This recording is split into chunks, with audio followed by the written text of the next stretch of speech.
Attention, stations on the network. Our broadcast will begin in 15 minutes from my mark. In 5, 4, 3, 2, 1, mark. That was your 15-minute time check, stations.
Attention, stations on the network. Our broadcast will begin in 10 minutes from my mark. In 5, 4, 3, 2, 1, mark. That was your 10-minute time check, stations.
Attention, stations on the network. Our broadcast will begin in 5 minutes from my mark. In 5, 4, 3, 2, 1, mark. That was your 5-minute time check, stations.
Attention, stations on the network. Our broadcast will begin in 2 minutes from my mark. In 5, 4, 3, 2, 1, mark. That was your 2-minute time check, stations.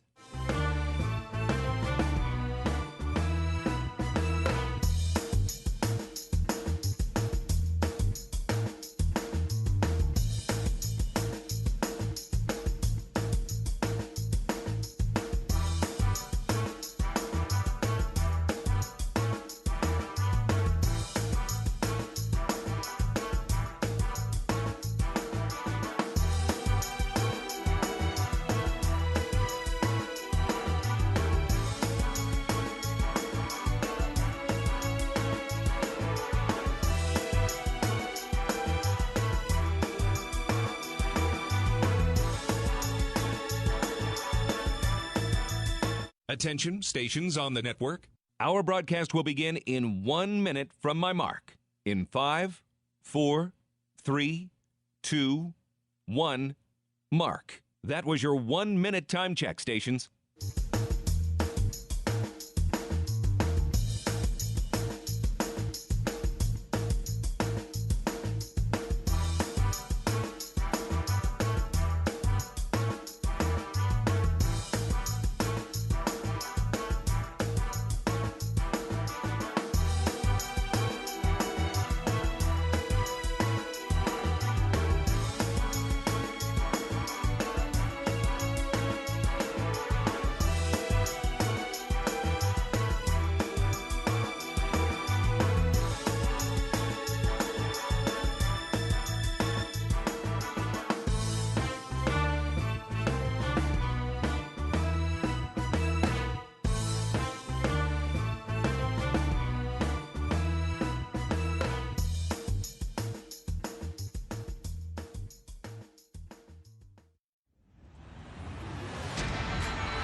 on the Hawkeye Sports Network from Learfield. This is Hawkeye Baseball. Iowa Hawkeye Baseball is brought to you by Bud Light, proud sponsor of Hawkeye Athletics. Easy to drink, easy to enjoy. Hy-Vee, where there's a helpful smile in every aisle. Iowa Corn. You might think Iowa just grows corn, but the truth is, corn grows Iowa. Brought to you by Iowa's corn farmers of the Iowa Corn Growers Association and the Iowa Corn Promotion Board. Also brought to you by Oak Knoll Retirement Community and by University of Iowa Healthcare. Changing medicine, changing lives. Hawkeye Baseball is on the air. From the campus of the University of Iowa, it's baseball time in Iowa City. Live from Dwayne Banks Field, Iowa baseball looks to win the series against the Minnesota Golden Gophers this afternoon. Hello and welcome to the broadcast booth at Banks alongside my fine color analyst John Evans. I'm John Leo. Happy Easter Sunday, Hawkeyes. Happy to have you along with us today. Logan Rundy will get the start in a Sunday spot, aiming to right his ship after a rocky start to league play for him. Iowa has a few bullpen arms available, but man, the Hawkeyes are really banking on Logan to eat some innings today. The blueprint is in front of him after Maddox Freeze and Kyle Olivo pitched very well for Iowa yesterday and kept the Gopher offense in check on Saturday. Marcus Cruzan will go for the Gophers. He'll be making his sixth start of the season today.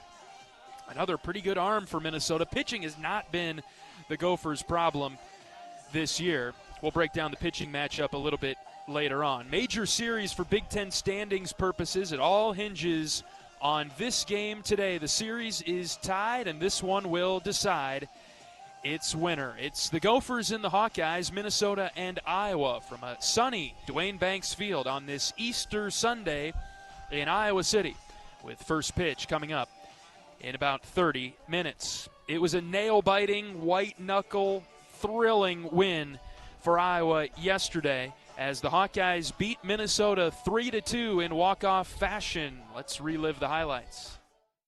1-1 pitch, hit in the air to center. Risley tracking back. Miles still running, and he slides. Did he catch it? He did! A sliding catch by Miles Risley as he crashed into the wall. Incredible catch by Miles. 104 off the bat. Risley tracks it down, and to your point, that wind is pushing it away from him, and Riz on the move the whole way, reels it in. Huge run-saving play by Risley, and the Hawkeyes get out of any trouble in the fourth. No balls and a strike. The pitch to Wolf. Caleb lines into left field. Base hit. Here comes Mitchell. He'll touch home. We're tied at 2. Caleb Wolf with a shot to left. Kyle's 1-0. Hit on the ground to short. Schulte's got it. Flip to second for 1. Over to first. Double play. Yes. 6-4-3. You bet. What a turn there. Schulte down, delivers a fast ball right in the basket for Mitchell, who turns it over. Wolf, good stretch. Hawks out of the jam. From the wind-up pitches, Geffrey swings. A deep drive to left. Get going, baby. It is gone. Carter Geffrey wins the game for the Hawkeyes. A walk-off home run to left. Goodbye, baseball. Game over. Man, we said a ball would have to get crushed to get out to left. 104 off the bat, 344 over the left field wall. The Hawks steal one, 3-2 on the home run from Geffrey. You bet. And they're mobbing him at home plate. And so entering today's game, Iowa is 17-12 overall, 4-7 in the Big Ten. The Gophers 18-12 and 3-8 in league play. Obviously, the low-scoring affair yesterday, 3-2 for Iowa. The win on Saturday. Friday, Minnesota won at 9-4. But in yesterday's game, the Gophers got on the board first. It was Minnesota that scored first, and then Iowa would answer later. The Gophers got one in the second. Iowa with its first run of the game in the fourth inning. Both teams scored a run in the sixth before Carter Geffrey, in the bottom of the ninth, all it took was one pitch for him to send one over the left field wall, which seemed almost impossible for any hitter yesterday except for Carter. Cut into the teeth of the wind and got it out of here. Kyle Olivo got the win, his second of the season. Maddox Freeze was stellar in his second start as a Hawkeye. 6 1/3 for Maddox, 4 hits allowed, 2 runs, 2 walks, 4 strikeouts. He threw 93 pitches and 62 of them were strikes. He had Minnesota off the whole day, and Freeze got a really nice start out of him. And then Kyle Olivo went the final 2 2/3, giving up just 1 hit and 1 walk, and he struck out 2. Iowa was held to just 6 hits, but held Minnesota to even fewer with 5. The Gophers left 8 on base. And, man, as the pressure in yesterday's game built up, especially late, each team had some opportunities and could not come through until Geffrey's solo home run ended the game on just 1 pitch in the 9th. So after Minnesota won on Friday and Iowa won yesterday, this Sunday game is a winner-take-all to take the series. And it's a big one with both teams below 500 in the Big Ten. Iowa can get to 5-7, which sounds a heck of a lot better and is much better than 4-8 in the league, especially with a big, tough, challenging trip to Los Angeles coming up against USC next weekend. All right, we'll take a break. We'll be back to preview the pitching matchup between Iowa and Minnesota when we come back after this on the Hawkeye Radio Network from Learfield. At Mid-American Energy, our 1.6 million customers depend on our energy 24/7. That's why we work 24/7 to deliver the safe, reliable energy you need. To keep our 99.9% reliability record, we're enhancing our technology, improving resiliency, and investing in critical infrastructure. We're generating power from all available resources to cover any increases in demand. And we're innovating to ensure you always have the energy you need. Mid-American Energy, obsessively, relentlessly at your service. Cancer doesn't care. It doesn't care what you look like, how old you are, what you do, or where you live. We do. University of Iowa Healthcare is doing more to beat cancer than anyone in the state. From second opinions to life-saving treatments that happen here first.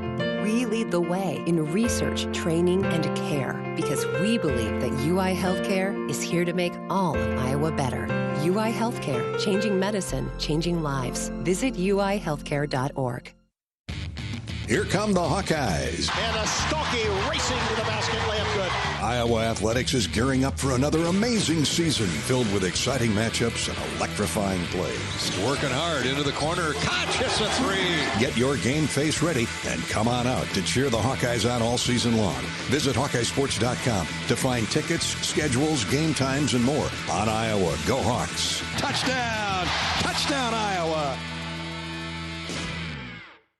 You asked for all the extreme internet performance at an all-in price, and we listened. Get 1 gig internet with a 2-year price lock and everything included. Unlimited data for non-stop streaming, powerful Wi-Fi for enhanced coverage, built-in online threat protection, and internet equipment. All for just $65 a month for 2 years. It's the extreme 1 gig internet deal you asked for. Call 844-4FASTER or visit extreme.com for details. Offer available to new customers only. Price doesn't include one-time charges, tax, and government fees.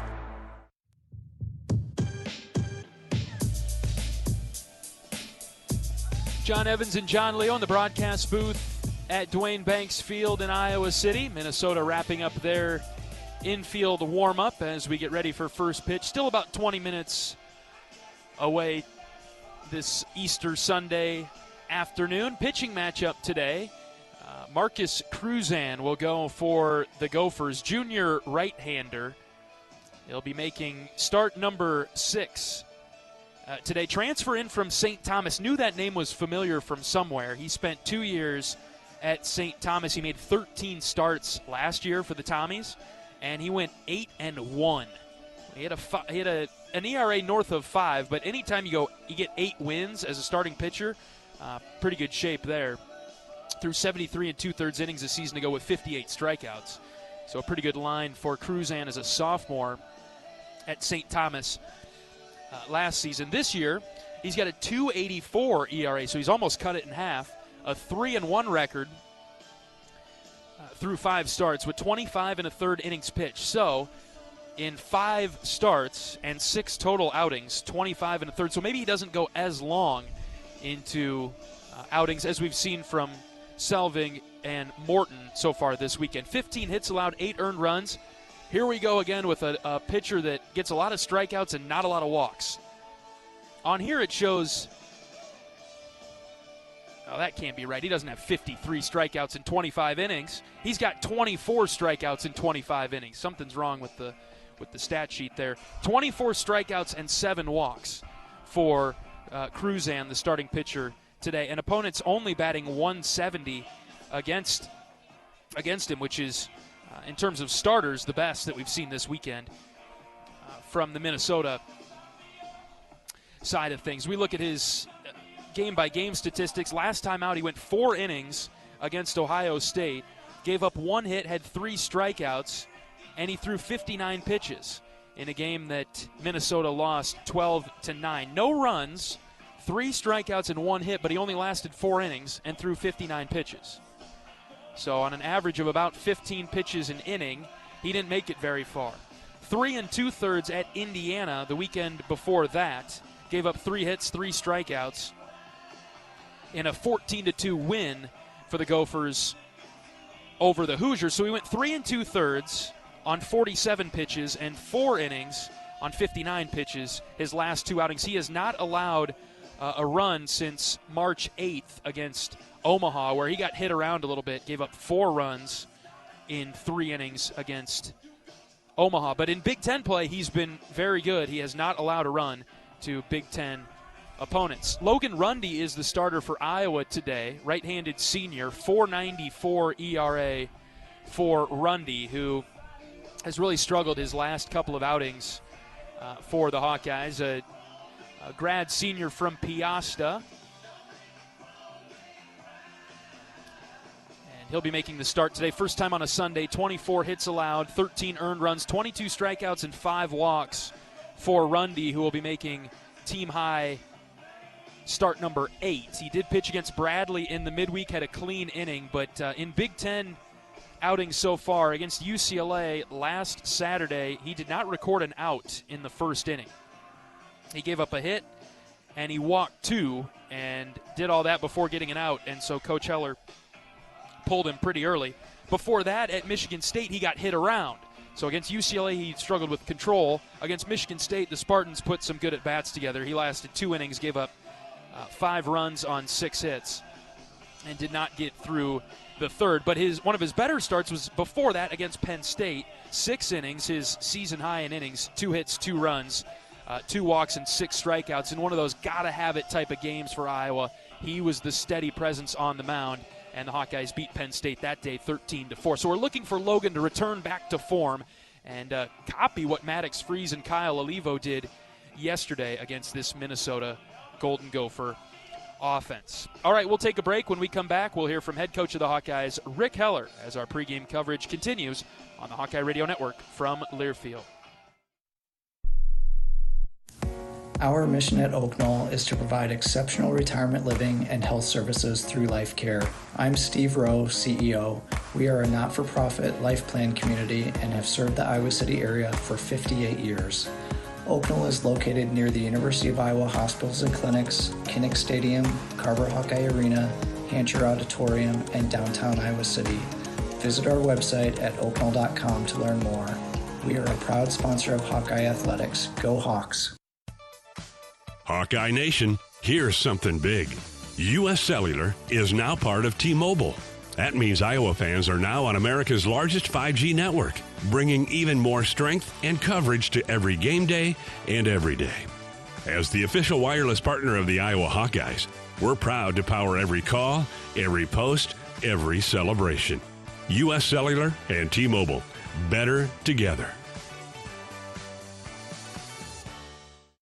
The silly moments, the proud moments, even the hard moments. They're what make life remarkable. And they're why Wellmark Blue Cross and Blue Shield is here for every moment. Committed to making healthcare better, more affordable, with more choices for care.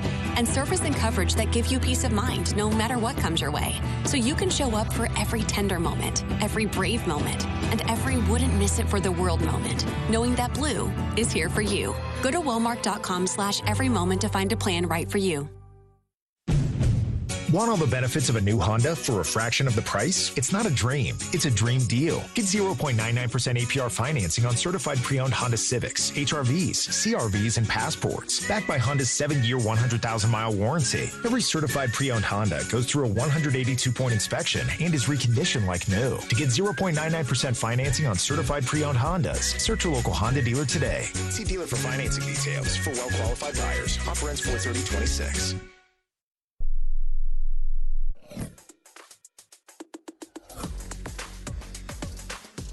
Welcome back to pregame coverage of Iowa Hawkeye baseball. The series finale this Eastern Sunday from Duane Banks Field in Iowa City as the Hawkeyes get set to take on the Golden Gophers of Minnesota. We're joined by head coach of the Hawkeyes, Rick Heller. Coach, that was a thriller yesterday. Great win for the team. Yeah, it definitely was. Just what the doctor ordered. We needed that one bad, and a couple breaks went our way for the first time in a week and a half or 2 weeks, and we were able to take advantage of the 2 of the runs scored on free bases that Minnesota gave us. But they didn't give many, but those 2 hurt them, and we were able to take advantage of them. And then we got a great start out of Maddox Freeze, and he just did a wonderful job. He pitched great for us, and then Kyle Levo, through the final 3 innings and didn't give up a run, worked out of a base load jam, got double play ball, and Cooper Schulte and Gable Mitchell just continue playing great defense up the middle for us, and then Miles Risley made really the game-saving catch was Miles Risley in center field. That catch was incredible he made yesterday with how hard it was hit and how the wind was helping it. I didn't think there was any chance he gets to that ball, and he makes the play and saves us 2 runs. Proved to be the defensive play of the game, and then offensively, we had some opportunities. It wasn't our best day executing, but I thought we had decent at-bats up and down the lineup like we talked about. The hits were spread out, all the way throughout the lineup. And then it's funny, Carter Geffrey, hits a walk-off home run, right into the teeth of the wind. I mean, I really didn't think that there was anybody could hit it out to left field yesterday with how the wind was blowing, and Carter did. It was just crazy. We hadn't had Sam Baszler, our sports information director, said that's the first walk-off home run we've had since Kyle Huckstorf in extra innings against Indiana State in the first game of the season, 3 years ago? Yeah, 23. Yeah, and it was exciting, and it was fun. It was good to see the guys celebrate, and I was really proud of them, how we responded yesterday and how we played. Felt like a win like that can spark the energy a little bit to get a walk-off like that. Well, it definitely can, but you and I both know that where that started was on the mound. Yep. We've had plenty of days that we've had tons of energy and ready to play, but we didn't get the start on the mound that we needed, and you fall behind a lot of runs against good pitchers, and it's not gonna end up well very often.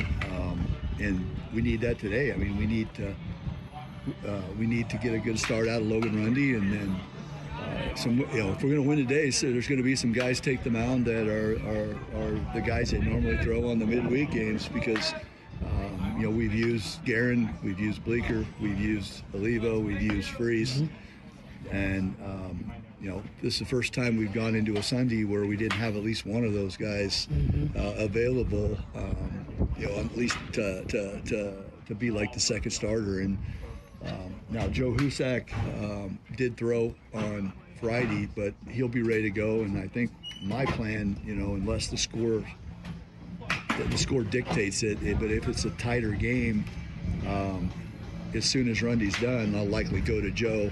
Okay. That is if Rundy gets us to the 4th or 5th, and just let Joe go as long as he can, and then that means that one of the younger guys are going to have to close it out if we're in it or ahead. So, but no, that's hopefully we can get the offense going. I can just feel it, John. I feel like we're really close, to breaking out again and getting it really going. So let's hope that happens. It's not an easy day to hit. I mean, the only place the ball is going to help you is dead right field today, like we talked yesterday. Yesterday was more of a straight west, and so a big chunk of the right center field portion of the outfield the ball was carrying. Today it's more northwest with a heavy north edge to it right now, and you're talking 50 feet from foul pole towards the gap is about the only place the ball's going to carry. So what do you do with the lineup today offensively then, Coach, against Cruzan, considering the wind as well and the weather conditions? Well, he's another good arm. I mean, they run 3 really high-quality starters with good stuff, good velocity. And, I don't know. I flipped it up a little bit. Mitch Wood's going to hit again. I thought he had a really good day yesterday.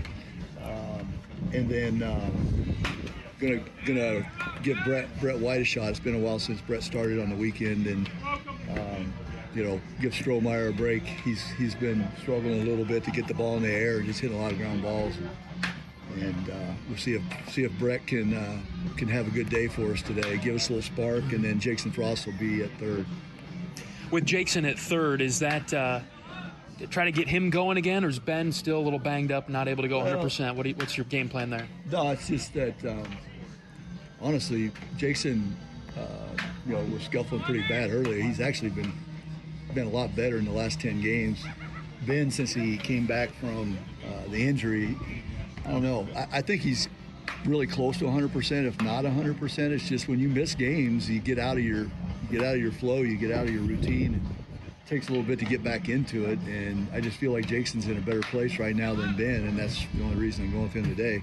Good chance you'll see Ben at some time, How are we doing against their bullpen, Coach? I know we've seen a couple of their pretty good arms. Yeah. No, they have some good arms in there, and I mean, yeah, the pitching's not really been their issue, I mean, you look at their ERA and teams they played, and they've pitched really well, and expect them to do it again today. I mean, we're going to have to earn it. They haven't given us a whole bunch of stuff, and bullpen.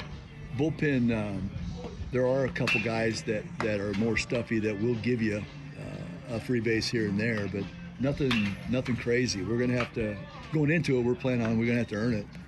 Back to the pitching for a second, Coach.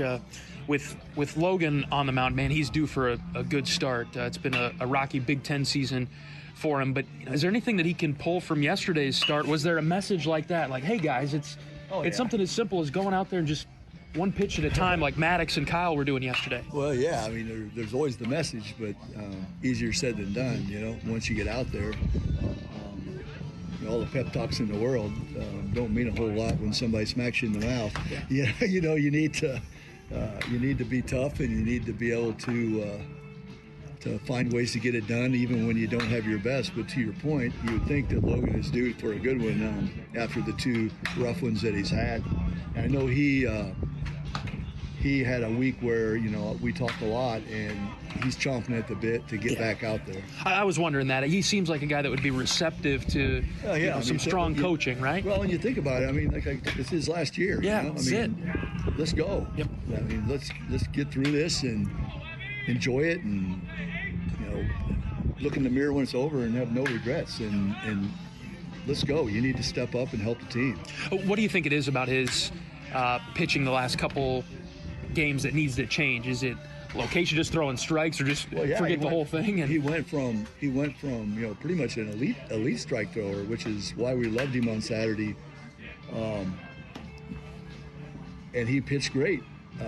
Fought through the injury, came out of it, still was the same guy. And then the last 2 starts, I have no idea. Can't really even give you an explanation. It was just like a different guy was out there, and he just didn't have any command at all. And stuff was down a little bit, and I don't know. It's just baseball, I guess. It was just you wouldn't expect. Like I told him, the thing that kind of slapped you in the face was that you were our guy that everybody counted on and relied on as the one guy we knew was going to give us that consistent start. It might not be perfect, which is fine. It's never going to be perfect, but your bad days are going to still be competitive enough to give us a chance to win. when it didn't happen like that, I think it shocked people more than anything else. And, I know Logan and Wes and Travis, they've been working on a lot of stuff, and I'd be just, I really expect him to come out and have a good start today. Blueprint's been laid out for him based on what Maddox did yesterday. I think they're similar pitchers, maybe not the same, but they're similar, especially in their demeanor. Yeah, exactly, and he just needs to be himself, and that's it. A guy like Justin Hackett on the board today, maybe one of the veterans out there. I know he hasn't had the season that he's been hoping for, but I'm guessing that he will. He threw quite a few pitches though on Friday, but he always wants the ball, so I'm guessing he'll be on there. But we're not in a bad place. We haven't used Bo Leisure yet. We haven't used Gannon Archer yet. A couple other veterans that we'll go to, and we got a couple Minnesota guys that we haven't pitched, and Nick Tahar and John Henry Cohorst that I think are probably wanting the ball pretty bad too. Yeah. So we'll see how things go. And then Cole Moore, Carter Wilcox, Roland Frost could come back again. And like I said, you'll see a lot of the guys you see on the midweek. If the game goes that way, let's hope it doesn't, because if you're seeing a lot of those guys, that means that that Rundy was out too early in the game. Coach, before we let you go, Easter Sunday, for those of us that work in sports, our holiday season is a little bit strange at times, whether you're a coach or even the parents or the radio kid. I just want to say thank you for having me part of the Iowa baseball family, and I'm happy to spend it with you. Yeah, I appreciate it. Happy to spend it with you too. And to your point, I think for 40 years, most of my Easters have been spent in the dugout. So there are worse places, I suppose. Today I feel lucky because we're not on the road. So, Rachel, my wife, will be making Easter dinner when I get home, so that's a good thing. Yeah, that is good. That is good, Coach. Good luck against the Gophers today. All right, thanks, John. Head coach of the Hawkeyes, Rick Heller, on our pregame show from Duane Banks Field in Iowa City. It's the series finale, winner take all. It's still that crucial series that we've been talking about all weekend, Iowa and Minnesota for the final time in Iowa City. The Gophers won the opener. Iowa bounced back with a walk-off victory yesterday. And we're hoping that the Hawkeyes take care of business today against Minnesota and win a crucial series in the Big Ten Conference. We're back after this. This is Hawkeye Baseball from Learfield. You might think Iowa grows corn, but the truth is, corn grows Iowa. Corn can even fuel your drive to watch the Hawkeyes play when you choose Unleaded 88. It's a fuel that's cheaper, cleaner, and greener. Plus, it's homegrown, making Unleaded 88 the clear choice at the pump and totally worth the hype. So as you head to cheer on the Hawkeyes this season, don't just fuel up. Pump it up with Unleaded 88. Find Unleaded 88 at a station near you. Go to iowacorn.org/88. If you love great Hawkeye stories, don't miss the Fight for Iowa podcast with Gary Dolphin. Each week, Dolph brings you in-depth conversations with the athletes, coaches, and community members who define the Hawkeye spirit. From big moments to personal journeys, it's the stories that make Iowa special. Catch new episodes every week. Search Fight for Iowa wherever you get your podcasts.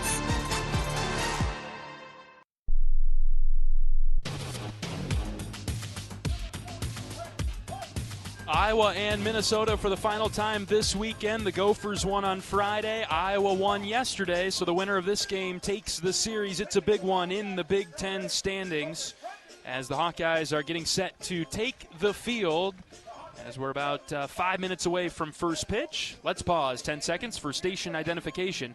10-second station ID. This is Iowa Hawkeye Baseball.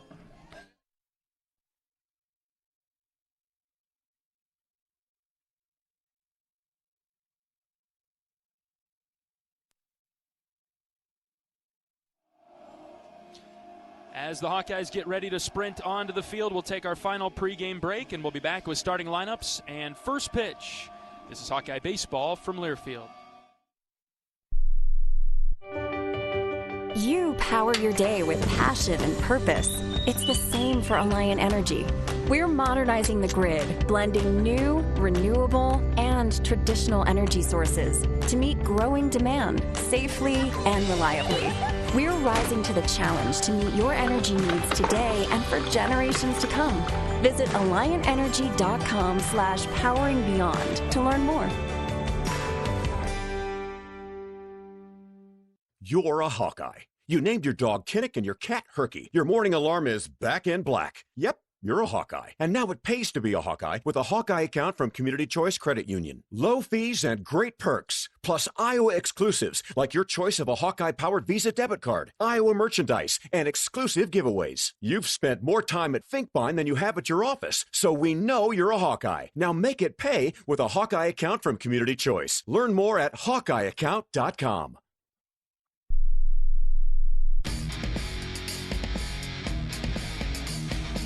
John Evans and John Leo welcoming you back to the broadcast on this Easter Sunday in Iowa City.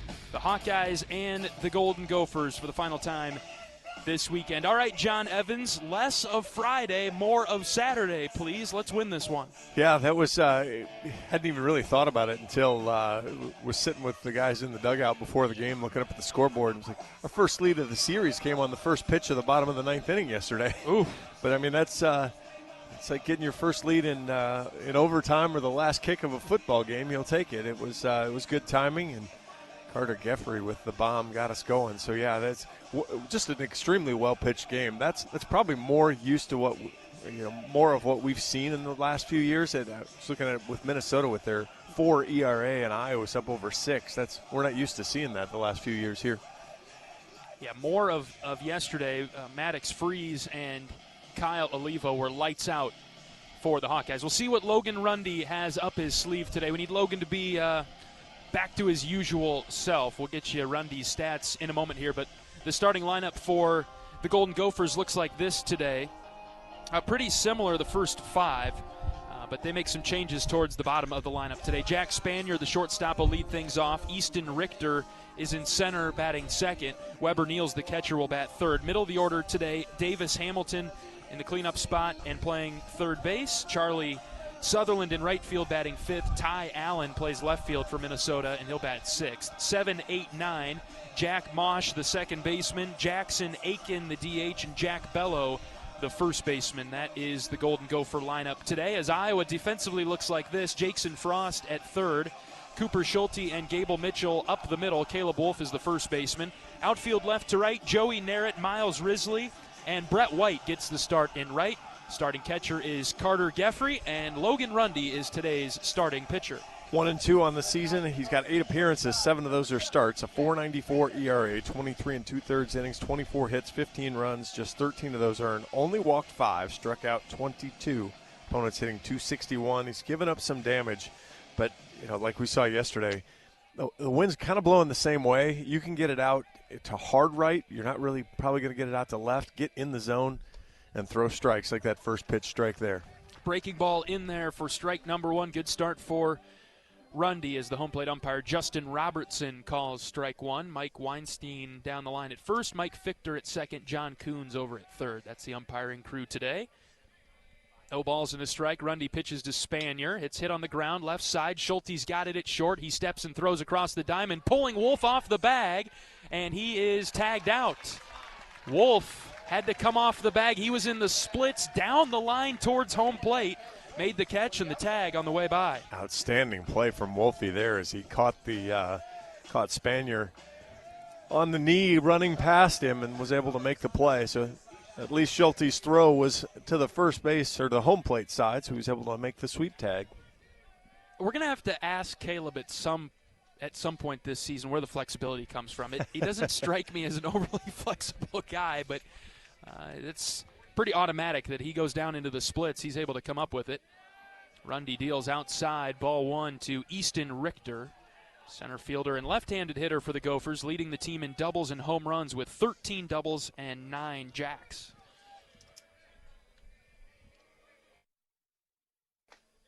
Outside corner called a strike. Several games I've been pregame.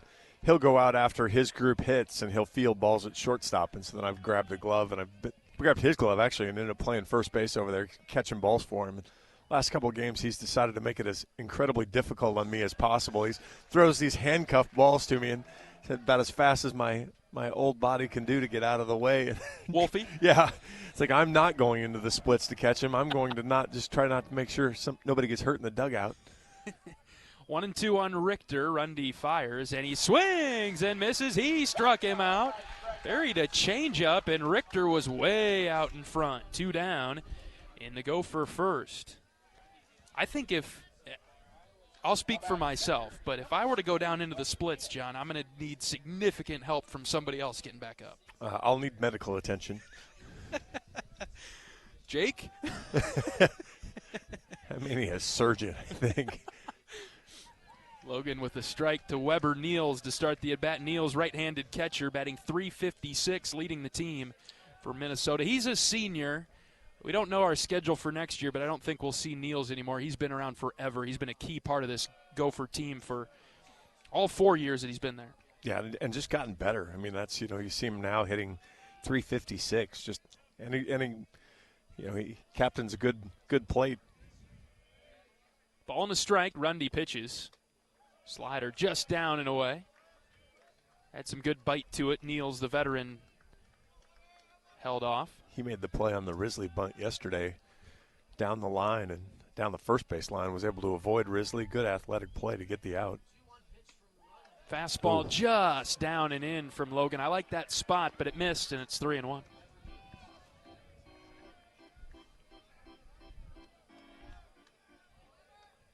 Bases clear and 2 outs for Niels. Rundy out of the windup, the 3-1.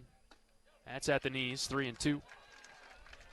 That's what we've seen from this Minnesota team so far. Just patient at the plate, a lot of discipline, not afraid to get deep into counts. And that's been important on Iowa pitching, to throw strikes, try to get ahead early.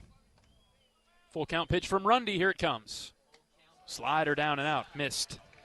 Tried to get Niels to chase, and he did not. 2-out walk.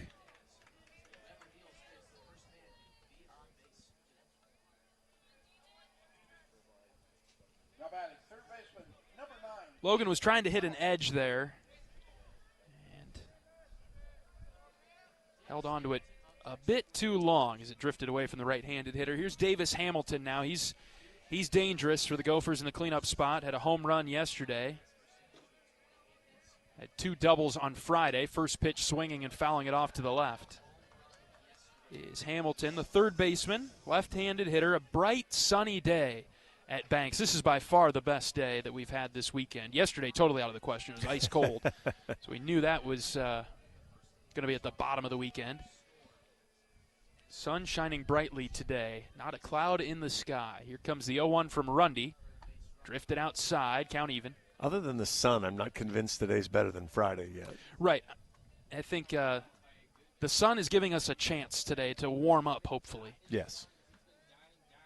Temperature-wise, we're about the same, yes. Wind blowing over to right, not nearly as strong as yesterday. 1-1 pitch. Inside, thought it hit the corner, but it just missed, according to Justin Robertson. It's 2-1. I think he missed his spot enough that maybe fooled the home plate umpire as well, as Geffrey had to come across the plate to catch it. Runner at first is Niels with 2 outs. The 2-1 pitch from Rundy. Popped up left side. Narrett coming forward. Schulte going back. Narrett still sprinting, and it dropped in front of Narrett. He and Schulte made eye contact as the ball was coming down, and neither player could make the catch. And the Gophers have runners at second and third and 2 outs now. That's got to be Joey's ball.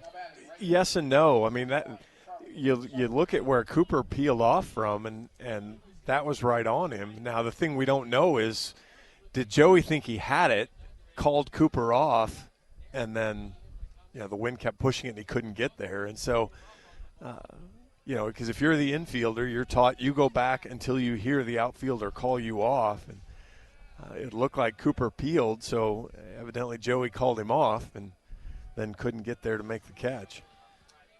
Here's Charlie Sutherland with 2 outs and 2 in scoring position. And a swing and a miss. Good breaking ball. Rundy buried it down and in on him. Might be the cheapest double Hamilton gets. Oh, absolutely.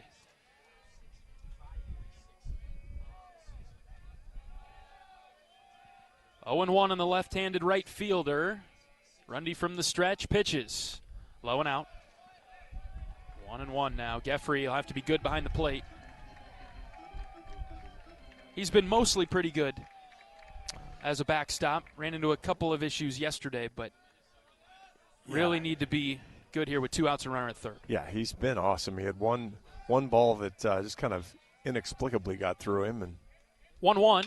Hit on the ground, right side. Gable's got it. He steps and fires it to Wolf for the third out. And so the walk and the double do not hurt the Hawkeyes. They get out of the first unscathed. Gable Mitchell will lead things off when we return for the bottom of the first inning after this on the Hawkeye Radio Network from Learfield. Our mission at Oak Knoll is to provide exceptional retirement living and health services through life care. I'm Steve Rowe, CEO. We are a not-for-profit life plan community and have served the Iowa City area for 58 years. Oak Knoll is located near the University of Iowa hospitals and clinics, Kinnick Stadium, Carver Hawkeye Arena, Hancher Auditorium, and downtown Iowa City. Visit our website at oakknoll.com to learn more. We are a proud sponsor of Hawkeye Athletics. Go Hawks! Save time when you shop online with Hy-Vee. Hy-Vee makes it easy to order groceries online through our app or Hy-Vee.com. Pickup is always free. And if you have a Perks Plus membership, you get free delivery and free express pickup. Shop online with Hy-Vee and you can create and save grocery lists, shop the sales, and get fuel savers. Talk about convenience. Order groceries online today. Check out Hy-Vee.com or download the Hy-Vee app.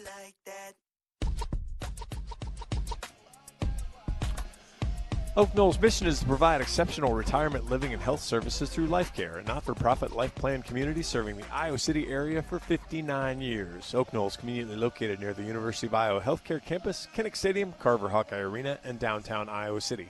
A proud sponsor of Hawkeye Athletics. Visit oakknoll.com to learn more. Iowa's batting order today as we move to the bottom of the first, no score. Gable Mitchell, the second baseman, will lead things off and be followed by Caleb Wolf and Miles Risley. Middle of the order today for Iowa, Joey Narrett, Carter Geffrey, and Cooper Schulte.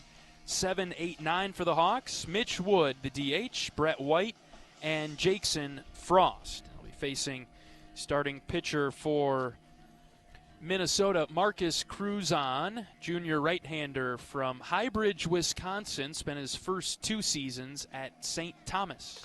3-1 on the season in 6 appearances with 5 starts, a 2.84 ERA, 25 and a third innings, 15 hits, 8 runs have all been earned, 7 walks, 24 strikeouts. Opponents only hitting 170 against him. He's been outstanding in his 2 Big Ten starts. He looks a lot like the other guys that Iowa has faced to start games. Fastball will be in the low 90s. He'll throw a slider and a changeup as well. So hitters will have to make him work a little bit, as he hasn't gone deep into games at all here so far this season. First pitch from Cruzan was spiked right around Gable's feet. Back down to the way. 1-0 delivery on its way home. Gable hits in the air to left. Allen shading his eyes from the sun. He can't find it. It dropped, and Mitchell's headed for second. He lost it in the sun. And his palms went skyward there as the ball was on its way down to the turf. It bounced 5 feet to his left. Okay, now we know what might have happened with Schulte and Narrett.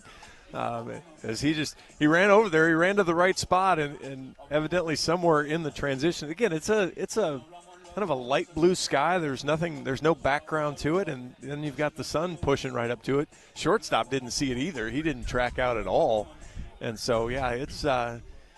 The wind is going to keep every ball in there, but it could turn it into an adventure. Even in the broadcast booth up here today, John, at least I am. I'm kind of squinting. I've got sunglasses, but I don't really want to put them on. I'm kind of squinting as I'm looking out to the field. It's a bright day. Maybe our eyes have just not been conditioned to this the past couple days. I needed cheaters, so the sunglasses. I can't wear the sunglasses. That was the Michigan game was a disaster last year. Should I post that picture? the dual glasses. It was a decent look. It was the best I could do. It had to happen. Sun was right after us. John went with the glasses and the sunglasses, kind of overlapped. It's your contact picture in my phone. I'm kidding. Perfect. 1-1 on Caleb Wolf here with nobody out. Runner at second is Mitchell. Next one to Caleb. Off speed, and he took it for his strike. Outstanding pitch there from Cruzan to take something off, hit the outside part of the plate. Is that a changeup with that much bump to it? No, I think that had to be a little bit of a curveball, yeah. Did pop out of the hand a bit. 1-2 on Wolf, the pitch. High and off the catcher's mitt to the backstop. And so Mitchell will scurry to third. Cruzon has been spraying it. Yeah, Niels has been, as good as Geffrey behind the plate, and that one just a high fastball, 93. He tried to get up in Caleb's eyes to get him to chase, and unfortunately let it go too high. Infield staying back for Minnesota. Bottom of the first, no score yet. Here comes the 2-2 to Wolf. Outside, ball 3. Love how Caleb changes the approach with 2 strikes. He gets that back foot on the inside batter's box and really crowds the plate and tries to challenge the pitcher and take away the inside part of the plate. Full count on Wolf. Cruzon ready, the pitch. Line sharply foul. Past the Minnesota dugout left side. With Cruzon not making it deep into games this season, just doesn't have a lot of leash. It's a good matchup for Iowa if the discipline is on for the Hawkeyes. This is one of those grind it out, get him out of here by the third.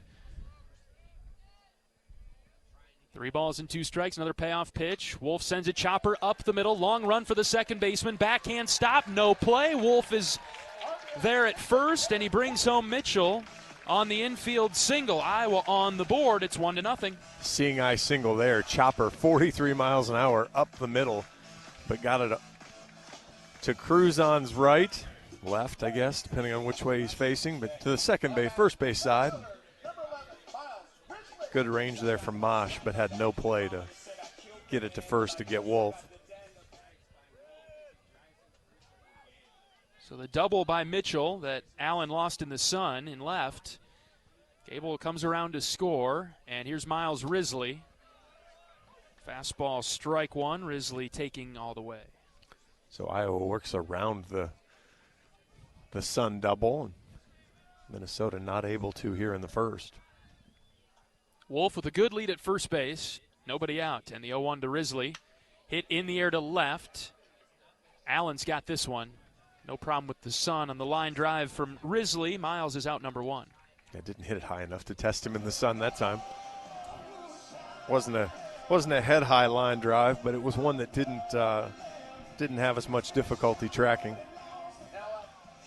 Sun is positioned basically directly above us, and so anybody on a lot of the field is going to be battling it today.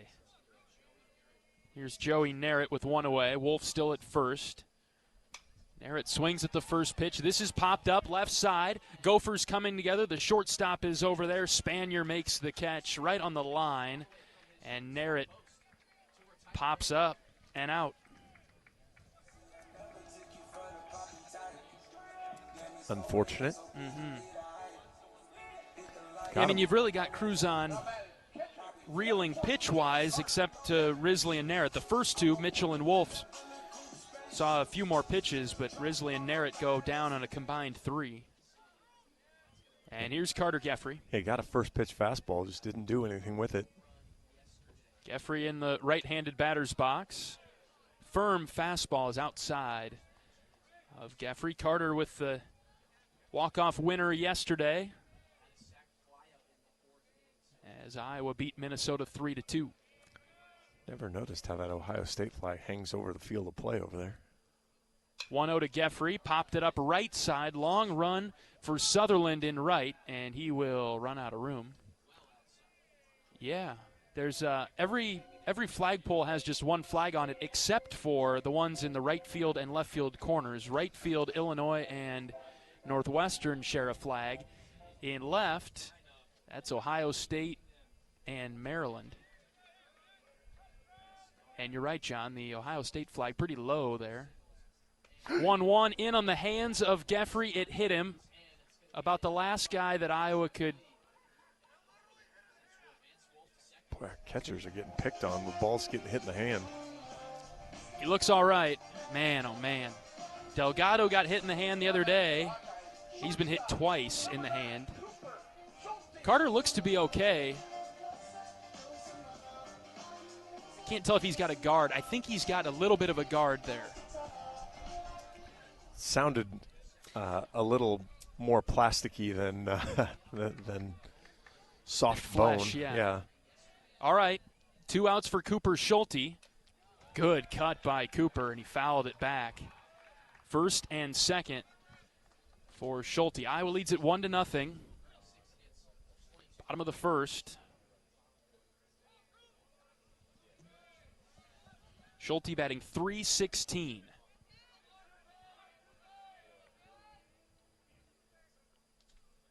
Oh, 1 to Schulte. Outside corner. Changeup called a strike. Rundy would like a word about that pitch. Yeah. Well, it's possible to be called a strike. Come back to it later. 0-2 now. Cruzon ready, the pitch.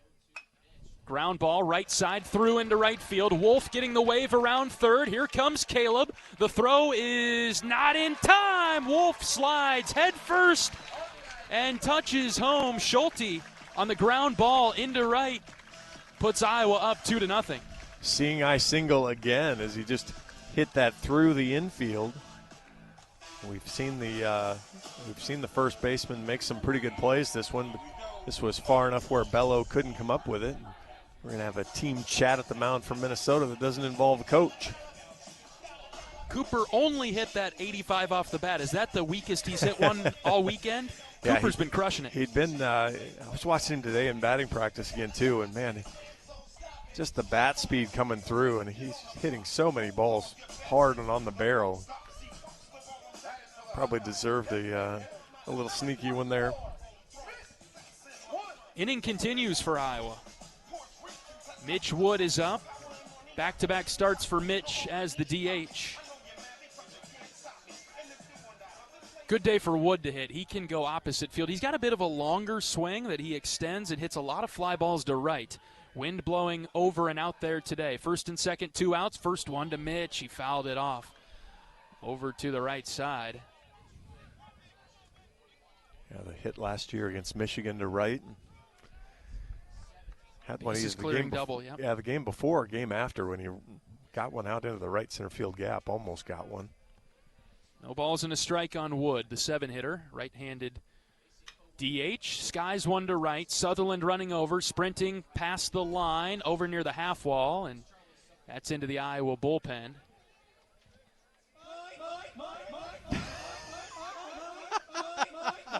First time this year, John. There it is. Thought we'd lost that soundtrack. Good gravy, that one's bad. There's several that don't make any sense, but that one's at the top of my old man waving at a cloud move. 0-2 on Wood. Here's the next pitch. Fouled back into the netting. Not your. So when it happens in the movie, what do you think of it? Isn't that from Nemo? I don't watch that movie. My kids aren't that age anymore. I don't have to watch that. And I've been waiting all year for that. I guarantee I'd mute it if I knew it was coming. Another 0-2. Wood watches it sail outside. A ball and 2 strikes. Good secondary lead there from Geffrey. He was well off as Niels had to dive and make the catch. So Carter might be in trouble if Niels doesn't have to lean over there. Yeah, I'm hoping that it was partially because of where it was going that he got that big extra lead. Cruzon's 1-2. That's high. 2-2. He's up over 20 pitches in this first inning. Yeah. Iowa's grinding him out. Yeah, this has been a winning first inning for Iowa. I mean, obviously the 2 runs are great, but for a guy that doesn't throw many more than 60, 70 pitches, this is as good as it gets. Counts even at 2 with 2 outs. And the next pitch, fouled it back. This is a great at-bat individually here from Mitch Wood. Wood bats .341, 4 home runs, 2 doubles. That's a pretty darn good breaking ball there that Cruzon threw. And Mitch stayed with it, fouled it off the end of the bat foul. Of course you foul it off. That's where it's going to go, foul. Another 2-2. Ground ball left side. Right to Coach Pearson in the coach's box. Good fielding from Coach. He'll flip it into the Gopher dugout. Used two hands, had it right in the basket. Bodied it up. Didn't play it off to the side. Love having Coach Pearson at third. Cruzon versus Wood. Heck of a battle. The 2-2. Swing and a miss. Went back to the fastball. After all the junk, he went to the fastball and got Wood to strike out. Couple runs for Iowa in this inning. It's an RBI single for Caleb Wolf, an RBI single for Cooper Schulte, and Iowa leads it 2-0 as we move on to the second. We're back after this on the Hawkeye Radio Network from Learfield. Hey fans, I know you'd do anything for a win on game day and an ice-cold Bud Light. Because whether you're tailgating in the parking lot or parked on the couch, sitting on your lucky stool at the bar, or standing in the fan section all game long, the clean, crisp taste of Bud Light turns a win into a win-win. And there's nothing easier to enjoy than that. Bud Light. Easy to drink, easy to enjoy. Enjoy responsibly. Anheuser-Busch Bud Light Beer, St. Louis, Missouri. Here come the Hawkeyes. And a Stocke racing to the basket, layup good. Iowa Athletics is gearing up for another amazing season filled with exciting matchups and electrifying plays. He's working hard into the corner. Koch hits a three. Get your game face ready and come on out to cheer the Hawkeyes on all season long. Visit HawkeyeSports.com to find tickets, schedules, game times, and more on Iowa. Go Hawks. Touchdown. Touchdown, Iowa.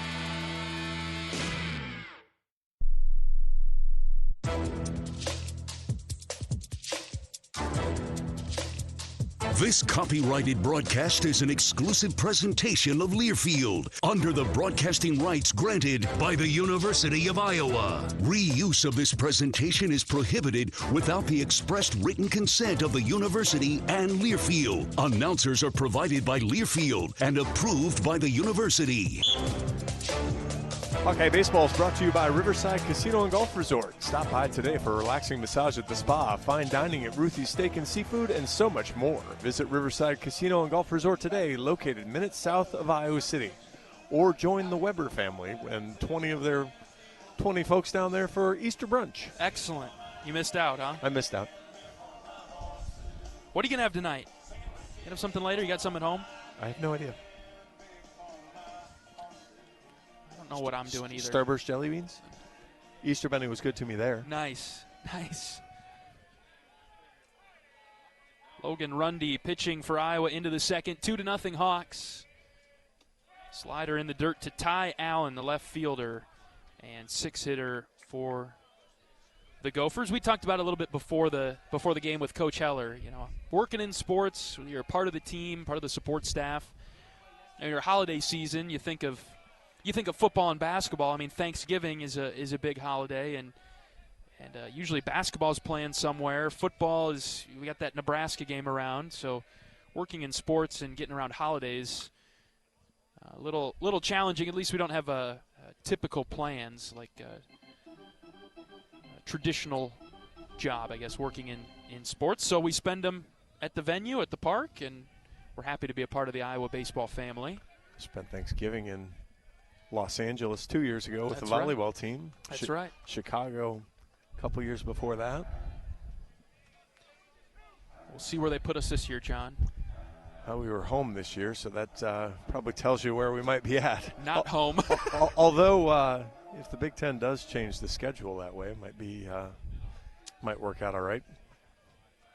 2-2 is the count on Allen. Rundy brings his glove close to his face, peeking over the top of it. Next pitch, fly ball right side. That is out of play. If we get to the Big Ten volleyball tournament, if they get that created this year, we'll have to see. Sounds like 27 for sure and a 26 for maybe.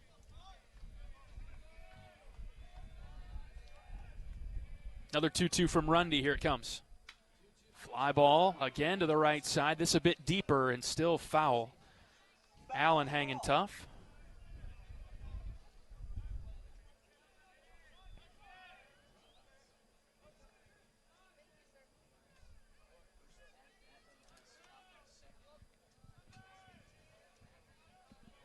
What do you like here from Logan? Fastball. 2-2. There it is. Fastball right down the pipe, and he rung him up. It was basically the same.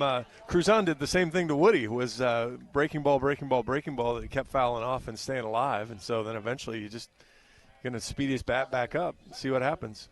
And I don't think Allen ever got his foot down. No, Woody swung and missed, and Allen just got it blown past him and wasn't even ready to pull the trigger. One away for Jack Mosh, left-handed hitter for the Gophers. First pitch is hit weakly on the ground to short. A roller to Schulte. Cooper's got it. Better throw this time for Cooper across the diamond to Wolf. 2 down. Right in the chest. Required less acrobatics from Caleb that time.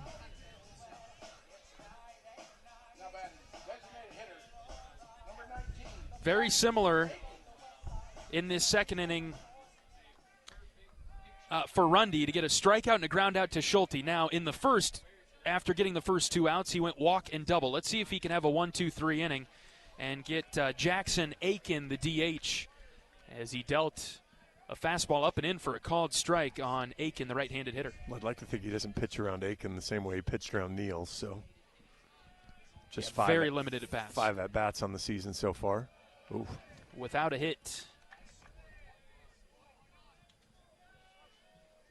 Change-up drop low there. Good hold from Aiken to not chase that. Aiken holding the bat over the plate, extended from his body. Here comes the 1-1 from Rundy. Hit in the air to left center field. This is deep. Risley running. Miles will be able to make the play in the gap on the warning track. Man, Aiken gave it a ride, but it hung up in the air enough for the speedy Miles Risley to track it down. Wrong place today. That ball's a home run a lot of days, but not today. 1-2-3 inning for Rundy and the Hawkeyes. Bottom of the second coming up. Iowa 2, Minnesota nothing. And we're back after this. This is Hawkeye Baseball from Learfield. Hey Hawks, it's Coach Ben McCullum. Join me for Hawk Talk on the Hawkeye Radio Network, weekly at the Watermill Kitchen and Bar. Check out the full schedule at HawkeyeSports.com. Go Hawks. You power your day with passion and purpose. It's the same for Alliant Energy. We're modernizing the grid, blending new, renewable, and traditional energy sources to meet growing demand safely and reliably. We're rising to the challenge to meet your energy needs today and for generations to come. Visit AlliantEnergy.com/poweringbeyond to learn more.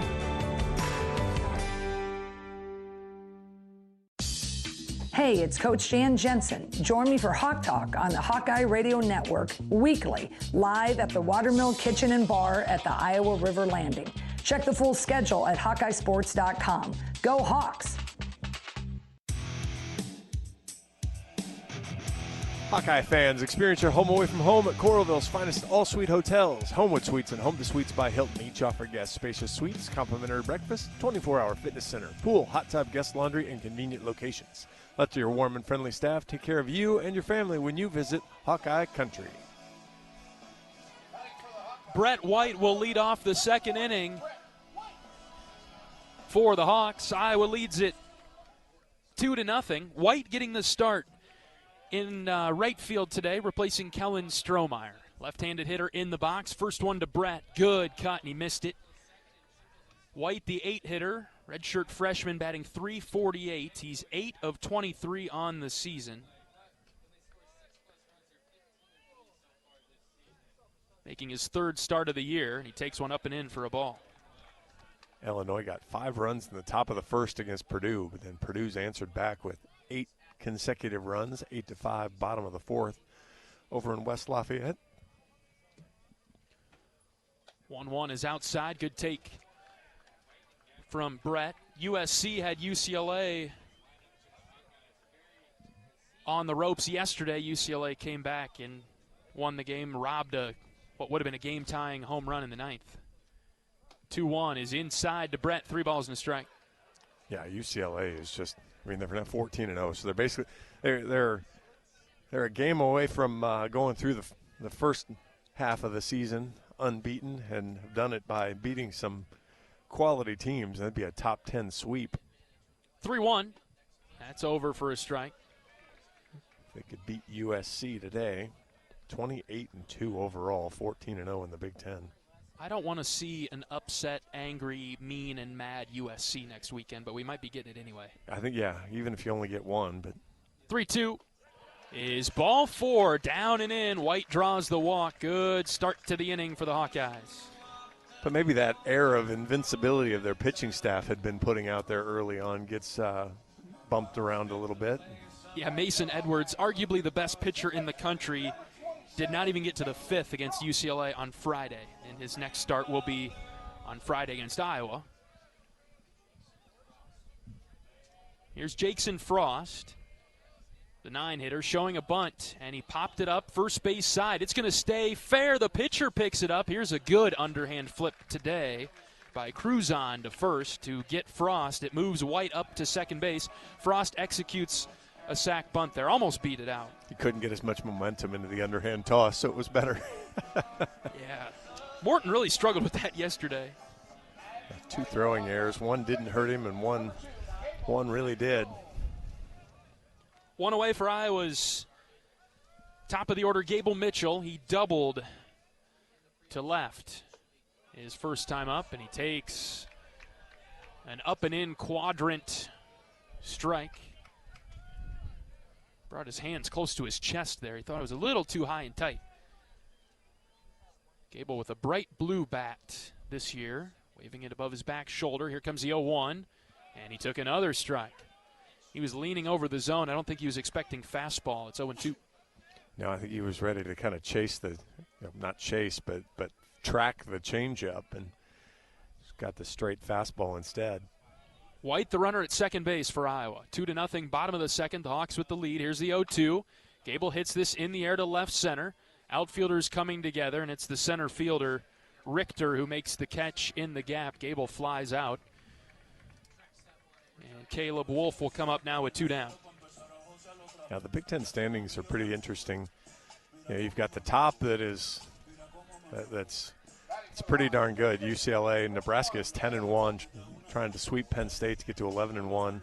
USC, Oregon.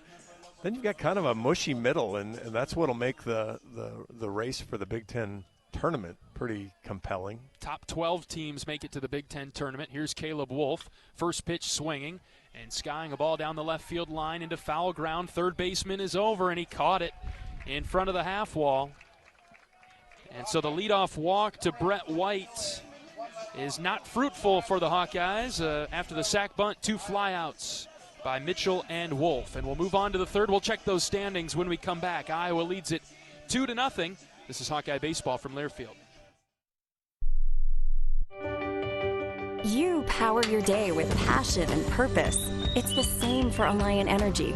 We're modernizing the grid, blending new, renewable, and traditional energy sources to meet growing demand safely and reliably.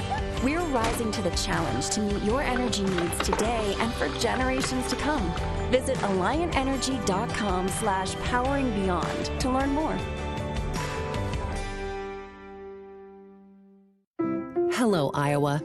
Here's a promise. Wherever you are in this great state, University of Iowa Healthcare is here for you, even if you never walk through our doors.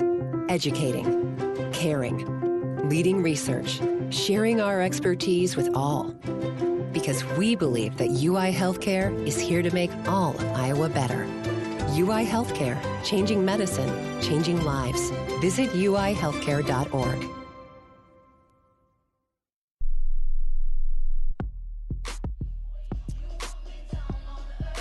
University of Iowa Healthcare is here for you no matter where you are in the state, changing medicine and changing lives for all of Iowa and beyond. Visit uihealthcare.org.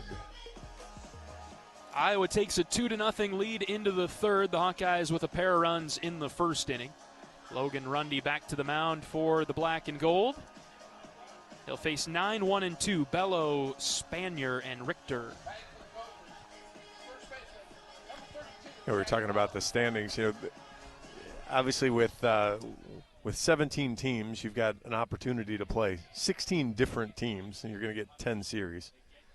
Iowa, I guess, has the unfortunate scheduling of getting 1, 2, and 3 in the standings so far through the first half of the season. Iowa has already played UCLA, still to play Nebraska and USC in the back half. Here's a pitch that's punched out to right. Bello singles in front of White to lead off the go for third, and they'll flip it to the top of the order now. Yeah, so you open the season on the road with two teams that are, right now battling that, kind of that 12th position or a little lower. And Split went 3-3, so not the worst outcome, but it's what makes a game like this extremely important, to win this series, win a home series, a team that you're jockeying for position with. Spanier up for Minnesota. He takes a strike. Looking at the standings right now, Iowa in a tie for 11th with Northwestern. And to your point about the top of the Big Ten, playing UCLA, Nebraska, and USC, Iowa will have played everybody below them with the exception of Northwestern. Playing Michigan State, Minnesota, Penn State, Indiana, and Maryland. Now, Indiana's on the road. I haven't seen Indiana at all. I'm really surprised that they are that low. Certainly they can't be that bad, right? Yeah, they're usually, especially in Bloomington, they'll be a handful anyway. 1-1 is drilled in the air, foul. We'll get Maryland here. We'll be all done with the teams below us, though, is kind of the point that you're making, John, because we'll have Illinois and Purdue, a couple of teams that are in the top half. Purdue's right now in 5th, Illinois in 7th, then to go along with the 3 teams at the top. And Iowa's a series behind, having the bye week the first week of the season, so a little bit chasing behind on that.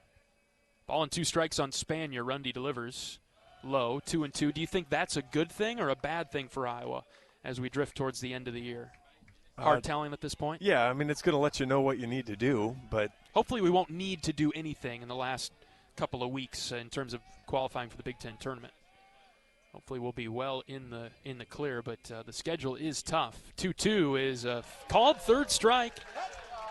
Good curveball from Rundy. That came in at 74. That was slow on its way in. Yeah, just as you like to say, the perfect front door curveball there as it just came in, caught the inside part of the plate. Spanier knew it too. He did, turned right around and walked. So what? Purdue and Illinois are the last two, right? Purdue's over in Des Moines. Illinois is the week before that. I think we've got Illinois here, and then we go to Nebraska, and then Purdue. Okay. So.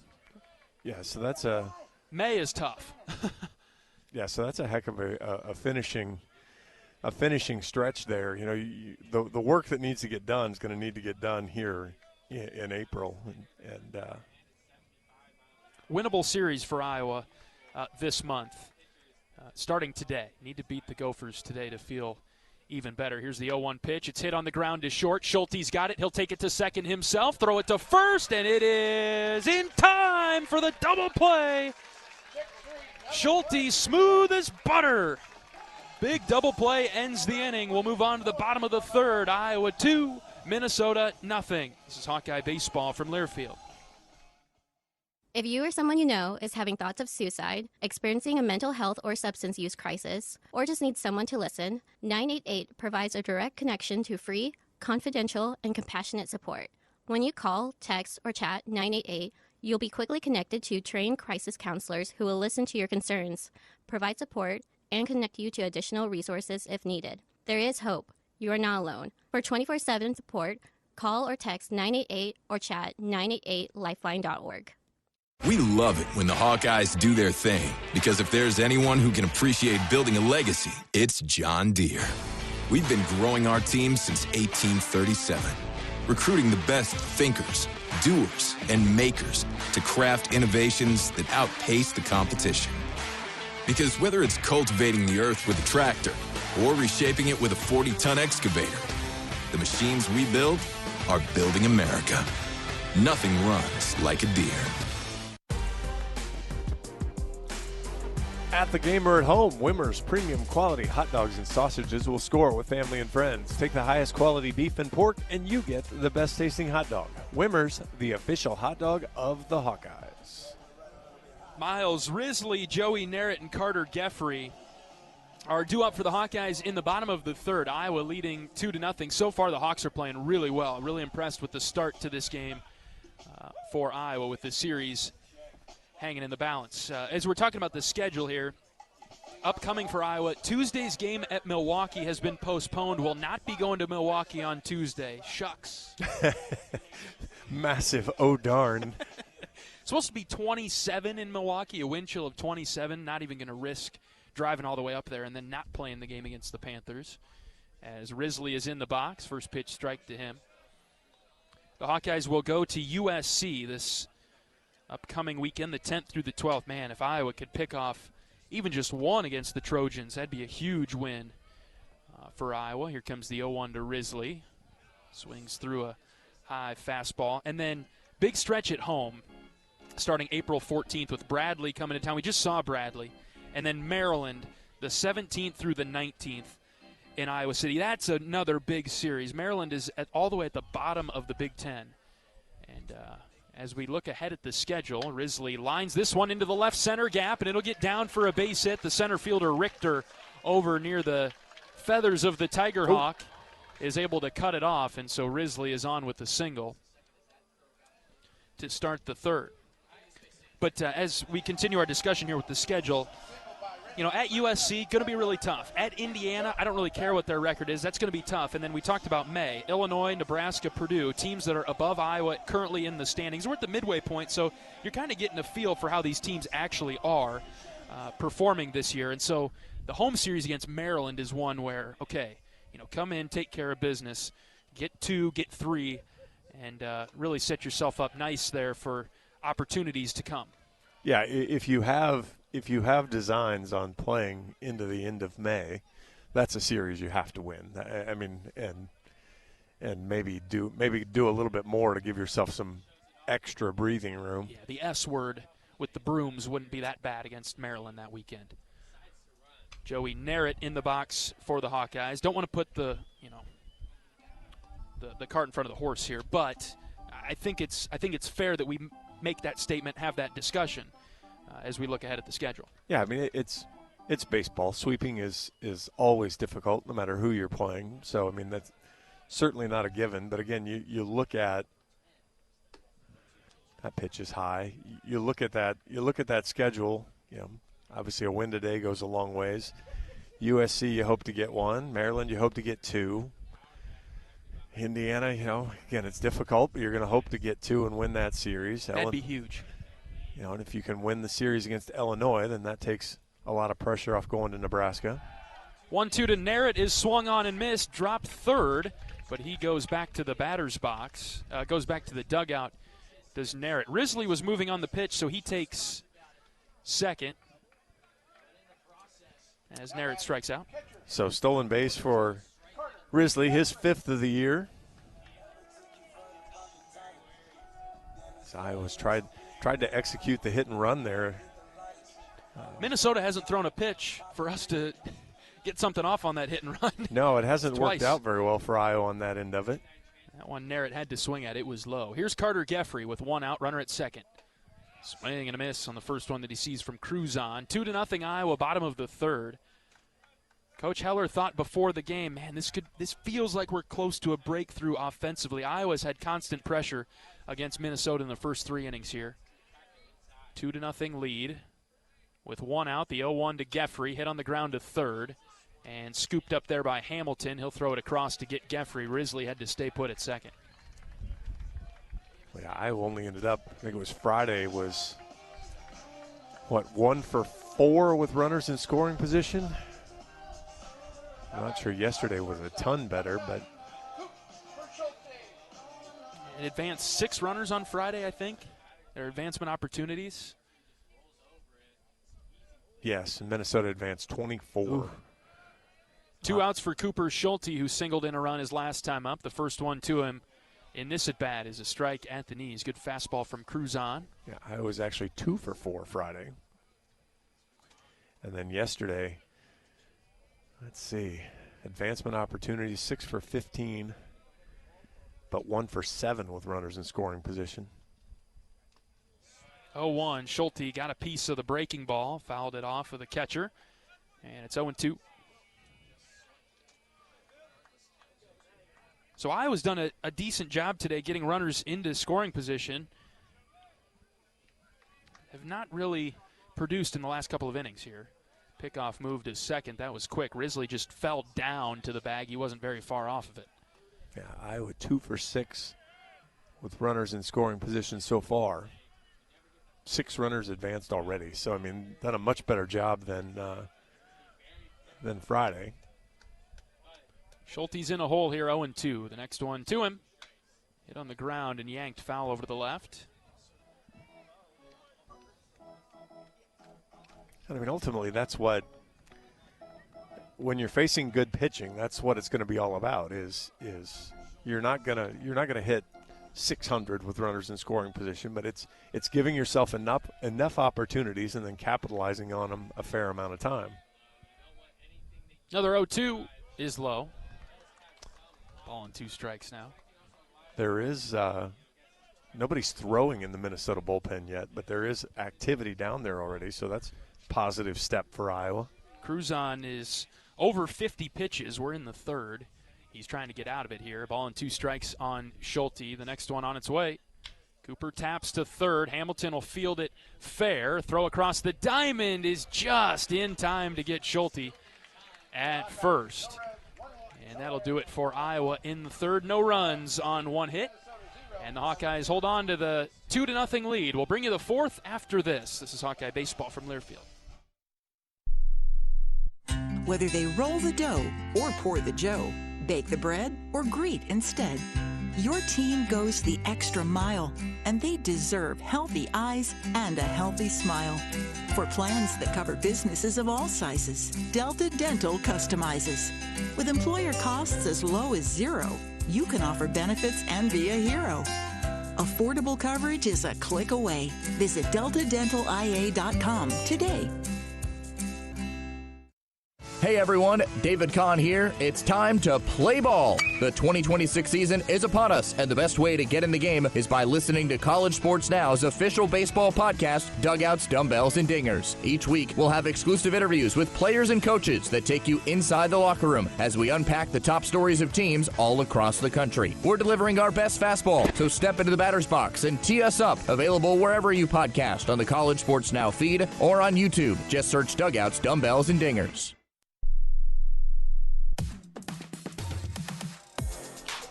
Oak Knoll's mission is to provide exceptional retirement living and health services through Life Care, a not-for-profit life plan community serving the Iowa City area for 59 years. Oak Knoll is conveniently located near the University of Iowa Healthcare Campus, Kinnick Stadium, Carver Hawkeye Arena, and downtown Iowa City. A proud sponsor of Hawkeye Athletics. Visit oakknoll.com to learn more.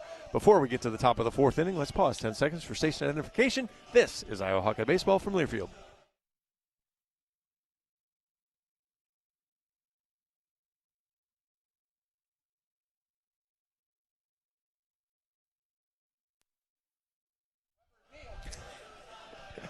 Good part of the order coming up for the Gophers in the fourth. Niels, Hamilton, and Sutherland. Iowa on top of this Sunday battle, 2-0. And Rundy gets a swing and a miss by Niels. On a first pitch curveball, Logan lobbed it in at 73. Niels drew a 2-out walk in the first. Logan's ready, the 0-1. Tapped foul in the box. Iowa donning the Sunday golds, one of the sharp looks of the Big Ten. Iowa spelled out in black script lettering across the chest. Black numbers on the front, left hip, and the back of the jersey. The state of Iowa is the logo on the back of the uniform, above the number where the nameplate would be. White pants for Iowa, black caps in the field with gold script I on the front panel. Ball and 2 strikes on Niels. Next pitch, just low and in. Good changeup there from Rundy, but it missed. Minnesota in all grays today. No pinstripes, so a little bit different than the Friday uniform. Maroon numbers and print on the front with white trim. 2-2, hit well to left. Narrett moving back, but the wind will beat this one down, and Joey's got it for out number 1. Yeah, Joey was tracking back and then had to come back forward. Again, just balls going that way.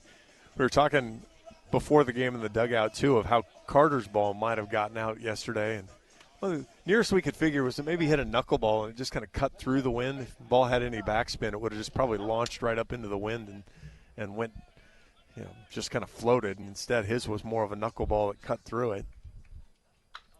This is yanked deep to right, and thankfully foul. Yeah. Hamilton way out in front of the first pitch from Rundy. And thankfully it's Sunday, so the parking lot's mostly empty. That could have been trouble. Just a long strike. Fortunately, foul. Next pitch from Rundy drifted down and in, 1-1. Logan approaching 50 pitches. So far it's been a better outing for him. Iowa leading 2-0 in the fourth. Offers a nod of approval on the sign. The 1-1 is on the inside corner, taken for strike two. Community Choice scoreboard has those Hoosiers that you're afraid of ahead of Rutgers 3-0, top of the sixth inning. Purdue 8-5 over Illinois, bottom of 5. Ohio State 5-0 over Maryland, top of 6. Northwestern 2-1 over Michigan State in the third. 1-2 was fouled back to the left side. Nebraska 5-2 over Penn State at the end of 2. But so yeah. I guess we want all the teams below us to keep losing, right? To just widen that gap. Well, but that's kind of what's funny. So if Indiana wins, Indiana and Rutgers both have 5 Big Ten wins. Purdue and Illinois are both ahead of Iowa, so no big deal there. Rundy winds and fires the 1-2. Strike three called. Backdoor breaking ball, and he rung him up. He got him. Outstanding pitch to the outside there. Had him fooled again. Ohio State, that would be their 7th win. Where'd that come from, by the way? Yeah, and that would be 6 straight Big Ten wins for them and 2nd straight sweep. Man. But, yeah, that would kind of drill Maryland into the cellar. If Iowa can get the win here, get some separation from Minnesota. But, Northwestern win puts Northwestern and Michigan State at 5 wins. So, again, you're going to have just a bunch of teams right in that same spot. Sutherland in the box for the Gophers. He takes ball 1. We don't care about UCLA and USC because they all have too many wins already. Right. And then, Nebraska, if they beat Penn State, that'll leave Penn State down at 3 wins. Just outside from Rundy to the left-handed hitter, 2-0. So, most importantly, take care of your own business. I was just going to lob that softball to you. We've talked about it a lot over the years. It'll all take care of itself if Iowa just wins games. 2-0 pitch. Popped up left side. Going to be tricky for Frost over into foul ground with the wind and the sun bothering him, but Jackson makes it look easy. He had that one the whole way.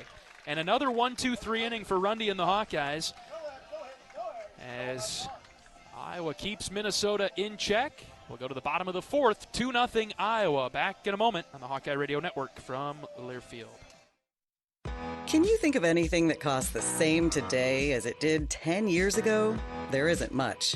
That is, unless you're a Mid-American Energy customer. Thanks to all the renewable energy we're generating, our customers pay nearly the same rate for electricity today as they did back when we were all singing, "Call Me Maybe."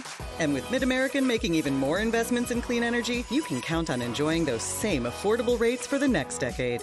Now that's obsessively, relentlessly at your service.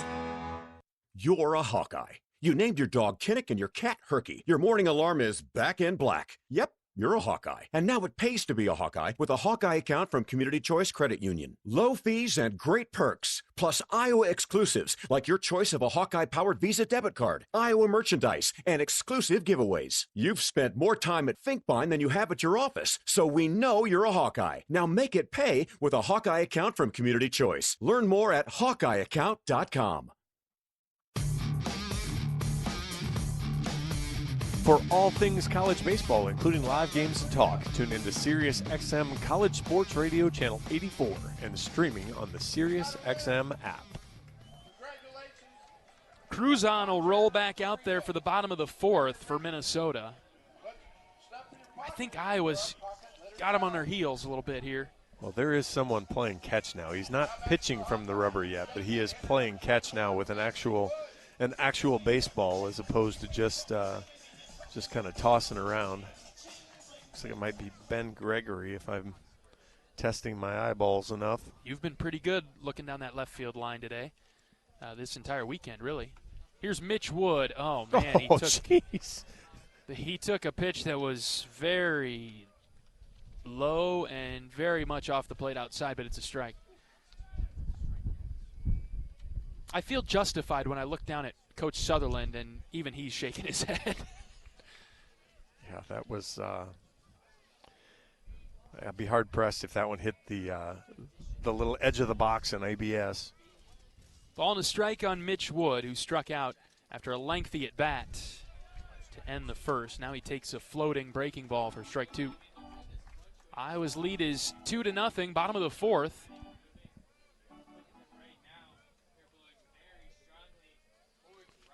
Cruzon ready, out of the windup, delivers. And Wood hit it foul off the end of the bat in the air to the right.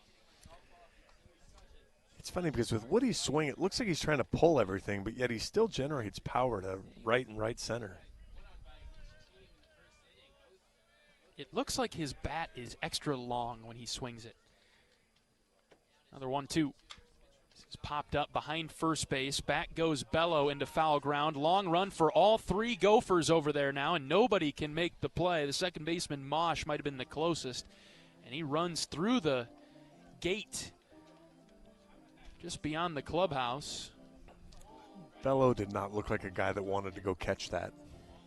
No, he turned and mainly gave it a look and a jog. Wood had a long at bat in the first. Was struck out by a fastball from Cruzon. So now let's see if he learns something here of breaking ball, breaking ball, breaking ball, and then gets the fastball up again. Instead, breaking ball down and away, and Wood strikes out. He chased it. I think that was the changeup. Look at that spin rate on that one. Holy cow. Has he got a splitter, John? I don't know, man. Yeah, I don't know. That was pretty nasty. That was junky. He might have pulled something new out on that one. That is a spin rate you do not see very often unless the guy's throwing a knuckleball. Under 1,000 RPM is almost unheard of. Here's Brett White, second at bat of the day for White. Second plate appearance, he walked. Went right back to it. So as he gets to the bottom of the order here with this, he's pulling out the – so, I think he's throwing a little bit of the changeup that he hasn't thrown much. Tried to heat up Brett with a fastball and missed away, 2-0. I would guess that this is his probably, especially if Iowa can just even stretch out good at-bats, this will probably be his last inning. 2-0. White got under it and fouled it back. I mean, we look at pitch counts for him. He's currently, this will be pitch number 60, and he hasn't thrown 60 pitches. He hasn't thrown 60 or more since March 8th against Omaha. He threw 71 there. So in 3 of his 7 outings, he's gone over 60. That pitch is low. Yeah, he threw 91 against Kansas, but then since then he's really been on a more marginal pitch count because in neither of those games, at Indiana, it looked like he was fine, and then certainly 1 hit, no walks against Ohio State. There's a fastball for a strike low and in, keeping the at-bat going against Brett White, Iowa's left-handed right fielder. It's hard to imagine pulling him after 59 pitches or 59 pitches in what looks like a fairly stress-free outing. Full count on White. Next pitch. Ball 4. That was low and in. White walks again. Another great at-bat from the freshman. Yeah, he's been locked into that zone. He's had a really good read on it. And now we'll see Jackson Frost. Frost laid down a sacrifice bunt. Back in the second, and time called by the Gophers here. Pitching coach for Minnesota making his way to the mound. I don't know that he's the change guy. Yeah, I feel like this is more of a chat because he also is walking out there with a purpose. Yeah, there's some pace there. Yeah, that wasn't the slow walk of. Although I'm trying to remember, was he the one that they kind of made come out and get him last time? And when he finally came out and got him, then he pulled him. So it could have been the. I like that Mr. Robertson behind the plate doesn't wait too long before walking out there. He's already on his way to break this one up. All right. Quick visit. We're good to go. Coach Heller put Jackson Frost in the lineup today. And as an individual, he felt that Jackson's close to a breakthrough, has been getting better in recent weeks. Pretty tough start for Frost to the season. But Coach Heller felt that he's trending in the right direction. See if he can come through for Iowa in the bottom of the fourth. The Hawkeyes lead it 2-0. White at first with one out.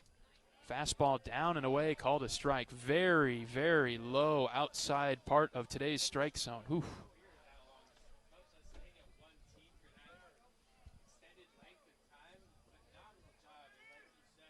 See if White gets active from first base. The 0-1. That's up. Yeah, 1 for 2 on the season stealing bases. Yeah, it's a hard guess game with Frost, just where you feel like he's trying to get into a groove. You don't necessarily want to make him swing at a bad pitch on a hit and run.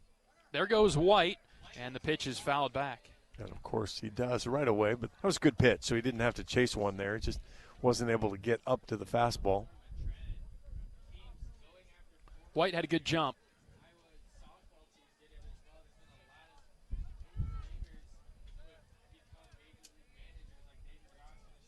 This top 2 teams in stolen bases, we really haven't had a lot of running this week. 1-2. Frost hung with the breaking ball and fouled it back.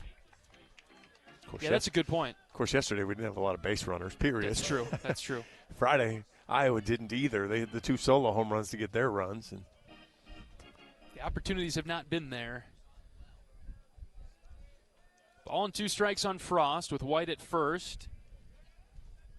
There goes Brett again. The 1-2 is outside, and Niels lost the ball on the transition from his mitt to his hand, and White slides head first into second. And the at-bat continues for Frost.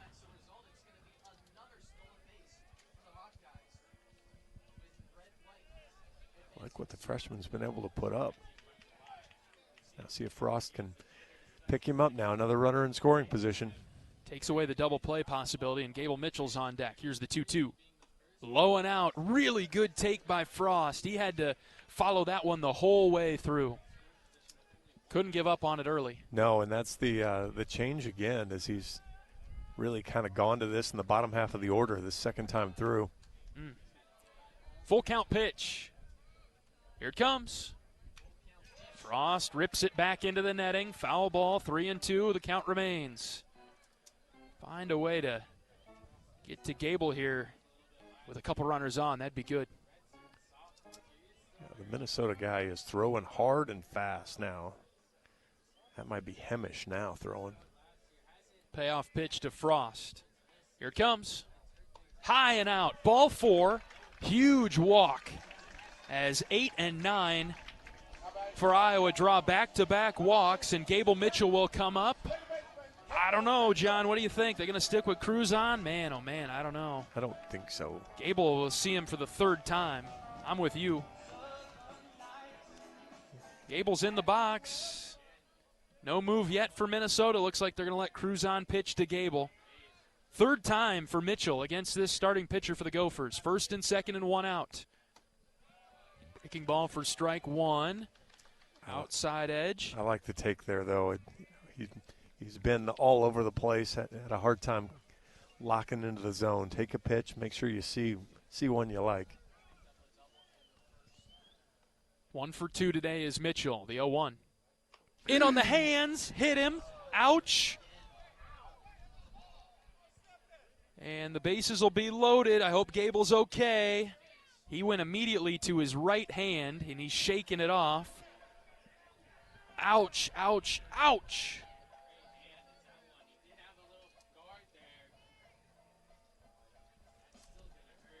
Gable's right hand hit by that pitch. Minnesota's going to challenge this. Whether it's a foul ball or not.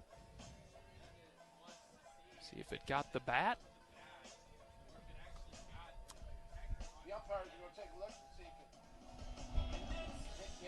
Minnesota initiating the challenge.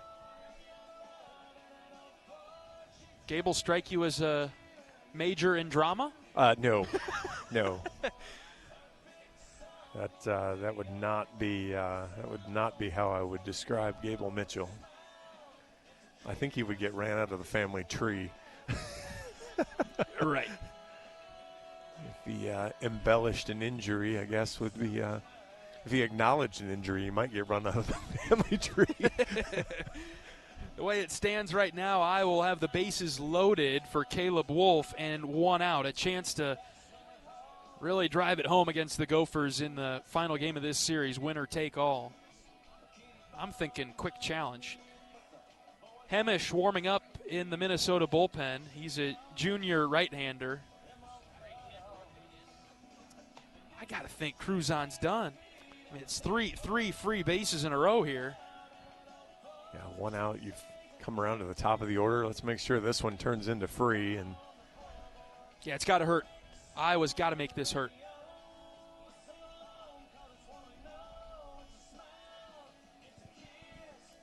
Umpires over in the corner beyond the first base dugout.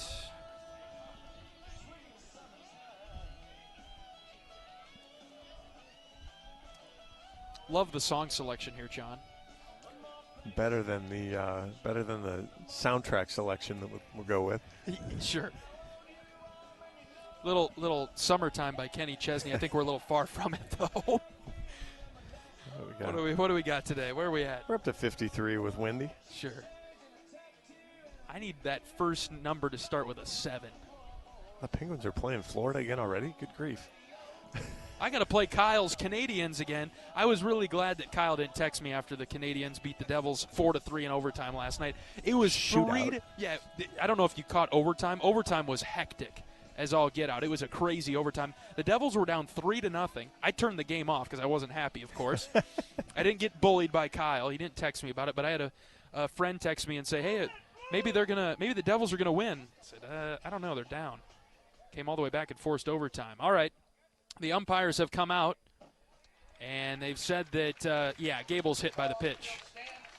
And so the call stands, and the bases will be loaded up for Caleb Wolf. What do we think? A change? Doesn't look like it. Yeah, he still doesn't look like he's moving. We're getting signals flashed out there. Come on, Caleb, let's make this hurt. Caleb's due for one of those big hits. He has an RBI single today, so he's been productive. Seeing eye bouncer through. Had an opportunity Friday to get Iowa back in the game, but couldn't quite come through there. Take one. He's swinging at the first pitch instead, and he popped it up to center. And, oh, man, Richter battled the sun. He's able to make the catch at the very last moment. Brett White tags and scores from third. It is 3-0. Boy, Richter really struggled with that one in center. Yeah, that was unbelievable how much difficulty he had. He's basically right in the middle of the Tiger Hawk, and he caught it right off the body. But yes, I'm with you. I'd have much rather seen him take a pitch there. But again, you got a guy that's struggling. That might be the best pitch you see. So I could probably it's argue. A toss-up. I could probably argue either way. But just with the way he's going. Now, Riz will, just because that seems to be who Riz is, but. Breaking ball in the inner third for a strike. Look at that. Oh, Niels one-hops it back to Cruzon. Minnesota looks like a mess right now. Iowa could really take advantage here. First and second with 2 outs, though, after the sac fly from Caleb Wolf. Here's the 0-1 to Risley. Check swing. He held up, did not go. They'll send it down to first. Nope, didn't go. I like how you're trying to sell that. Put it in the ether. Hoping they weren't even going to throw it down to first to see. Ball and a strike on Risley, who's 1 for 2 today. Singled his last time up to lead off the third. It's 3-0 Iowa in the fourth. Here's the 1-1. Did he hold up this time? No, they say that he went. Couldn't hold up, and it's 1-2. I felt less confident about that one, John. I did not put it out there. I think somebody in the Iowa dugout put something out there because the home plate umpire looked over and pointed.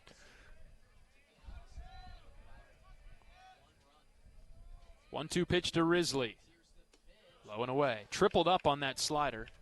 And he missed down and out. Miles Kept the bat shouldered.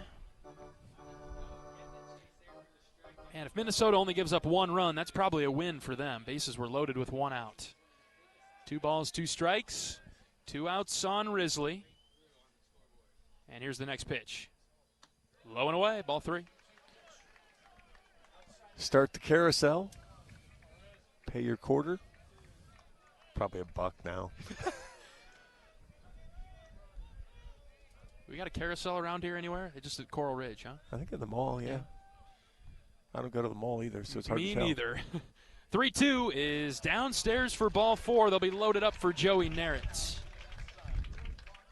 You mean to tell me you're not a mall guy, John? No, I may be one of the people that truly enjoy. If I have to shop now, I can do it online. Sure. All right, I'll ask for it a 3rd time. Surely Cruzon's got to be done. There's no left-hander warming up, so you. Minnesota's. There we go. He's coming out. Yep, that's it. New pitcher coming in for Minnesota. I don't know why we were fixated on that, but we were just a little side game there to see. I think he's lasted longer than we thought. He was trending there for a little bit. I didn't know that he was going to get through 3, and he's going to come out of the game. And it got up to 80 pitches, and wow. so, yeah, I'm surprised they kind of let him battle through that, really. But because they haven't used a ton of bullpen arms either, so they should be fairly well set up in the bullpen. We'll see, as they haven't made the official call. He's walked off the bullpen mound. He's over at the gate. Now we're going to – second visit you have to change, right? Well, yeah. But the home plate umpire has to encourage it, I guess. Coach Sutherland is out of the Iowa dugout, going right to Joey Nerritt with the binder, giving Joey the scout. As Nerritt will be the first Hawkeye to face this new Minnesota pitcher. He'll have the bases loaded with 2 outs. Huge opportunity for Iowa in the bottom of the 4th. It's 3-0 Hawks. We'll let you know who the new Minnesota pitcher is officially after this pitching change break on the Hawkeye Radio Network from Learfield. Want all the benefits of a new Honda for a fraction of the price? It's not a dream. It's a dream deal. Get 0.99% APR financing on certified pre-owned Honda Civics, HRVs, CRVs, and Passports. Backed by Honda's 7-year, 100,000-mile warranty. Every certified pre-owned Honda goes through a 182-point inspection and is reconditioned like new. To get 0.99% financing on certified pre-owned Hondas, search your local Honda dealer today. See dealer for financing details for well-qualified buyers. Offer ends 4/30/26. Despite the unshakable Iowa Corn Cy-Hawk rivalry, there is one thing Iowa State and University of Iowa fans can both agree on: getting hyped for Unleaded 88. It's cleaner burning and better for your engine, and it's cheaper than other fuel options, making Unleaded 88 the clear fuel choice. If Iowa Corn Cy-Hawk rivals can agree on it, you know it's worth the hype. So pump it up with Unleaded 88, grown by Iowa corn farmers.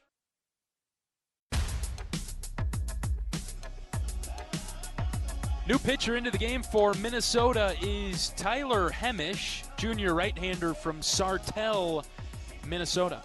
0-1 on the season in his 8 appearances, a 12.71 ERA, 5 2/3 innings, 10 hits, 8 runs have all been earned, 3 walks, 4 strikeouts. 10 of those of the 10 hits, 6 have been for extra bases. He's going to get the fastball up there around 90. He'll throw a slider, and then with his fastball, he'll throw a cutter action as well.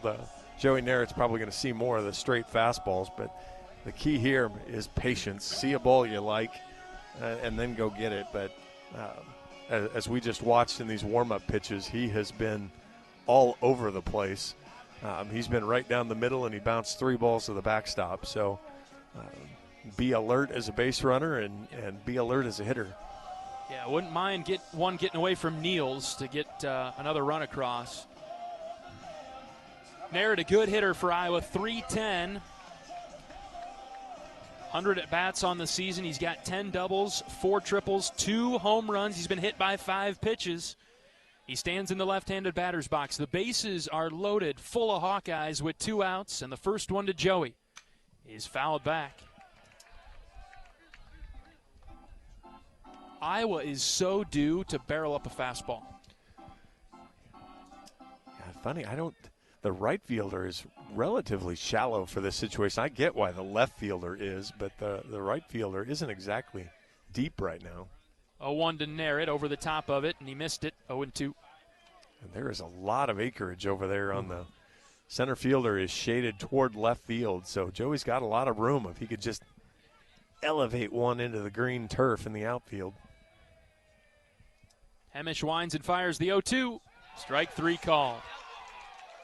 Got him at the bottom of the zone. Hemish lets out a roar. The Hawkeyes leave the bases loaded in the fourth. 1 run across for Iowa, and it's 3-0. We'll be back for the fifth in a moment. This is Hawkeye Baseball from Learfield. You power your day with passion and purpose. It's the same for Alliant Energy. We're modernizing the grid, blending new, renewable, and traditional energy sources to meet growing demand safely and reliably. We're rising to the challenge to meet your energy needs today and for generations to come. Visit AlliantEnergy.com/poweringbeyond to learn more. Cancer doesn't care. It doesn't care what you look like, how old you are, what you do, or where you live. We do. University of Iowa Healthcare is doing more to beat cancer than anyone in the state. From second opinions to life-saving treatments that happen here first. We lead the way in research, training, and care because we believe that UI Healthcare is here to make all of Iowa better. UI Healthcare, changing medicine, changing lives. Visit uihealthcare.org.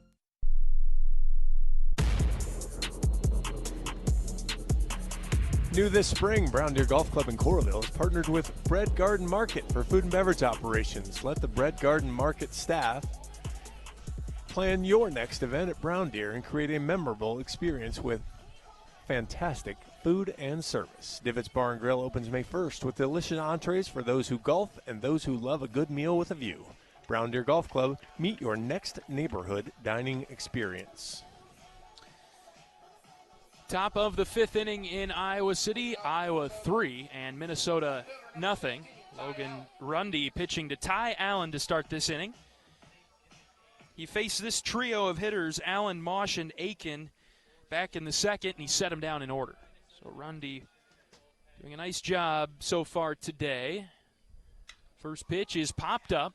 Right center field, Brett White, the right fielder, camped underneath it, battling the wind and the sun. White makes the catch. 1 pitch, 1 out in the go for fifth.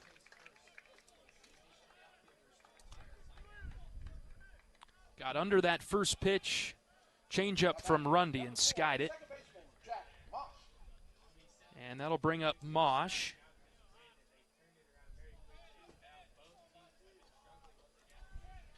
Left-handed hitter for the Gophers, bounced out to Schulte. Moss showing bunt, pulling it back and taking strike 1. Iowa with 3 runs on 4 hits have played clean baseball defensively. Gophers, no runs, 2 hits. Rundy's 0-1 is on the outside corner for a called strike. Rundy's got a similar tactic as Kyle Olivo. Sometimes he goes with a longer, more methodical wind-up and as he throws it home, but that was more of the quick pitch. Logan working confidently now. The 0-2 is tapped softly to first. Caleb's got it, throws up the hand to Rundy, who is coming over to cover, and Caleb takes it himself. 3 unassisted on the ground out to first, 2 down, and they go for fifth.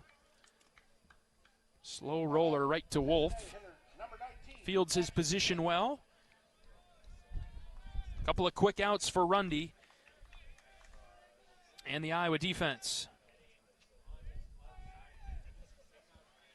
Jackson Aiken, the DH, up for Minnesota. He gave one a ride to left center earlier today, and the slider sailed away from the right-handed hitter. 1 ball, no strikes. Risley was able to track it down in the gap on a day where the ball will not carry out of here very well to left. Everything going over to right with the wind blowing from left to right. Here's a ground ball left side. Frost gloves it off to the side and throws it across to Wolf for the 3rd out. Back-to-back 1, 2, 3 innings for Rundy and the Hawkeyes as he's coasting, cruising through 5. We'll be back for the bottom half of this inning with Iowa leading 3-0 on the Hawkeye Radio Network from Learfield. You might think Iowa grows corn, but the truth is, corn grows Iowa. Corn can even fuel your drive to watch the Hawkeyes play when you choose Unleaded 88. It's a fuel that's cheaper, cleaner, and greener. Plus, it's homegrown, making Unleaded 88 the clear choice at the pump and totally worth the hype.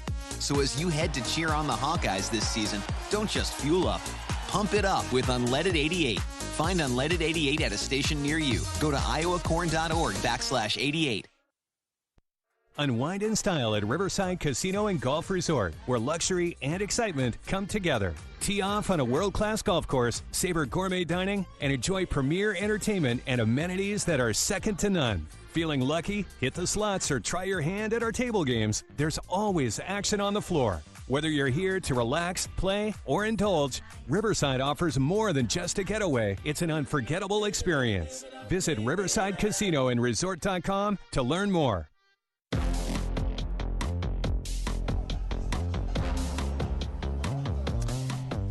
Carter Geffrey will lead off the Iowa fifth. The Hawkeyes leading 3-0. Hemish pitching for the Golden Gophers.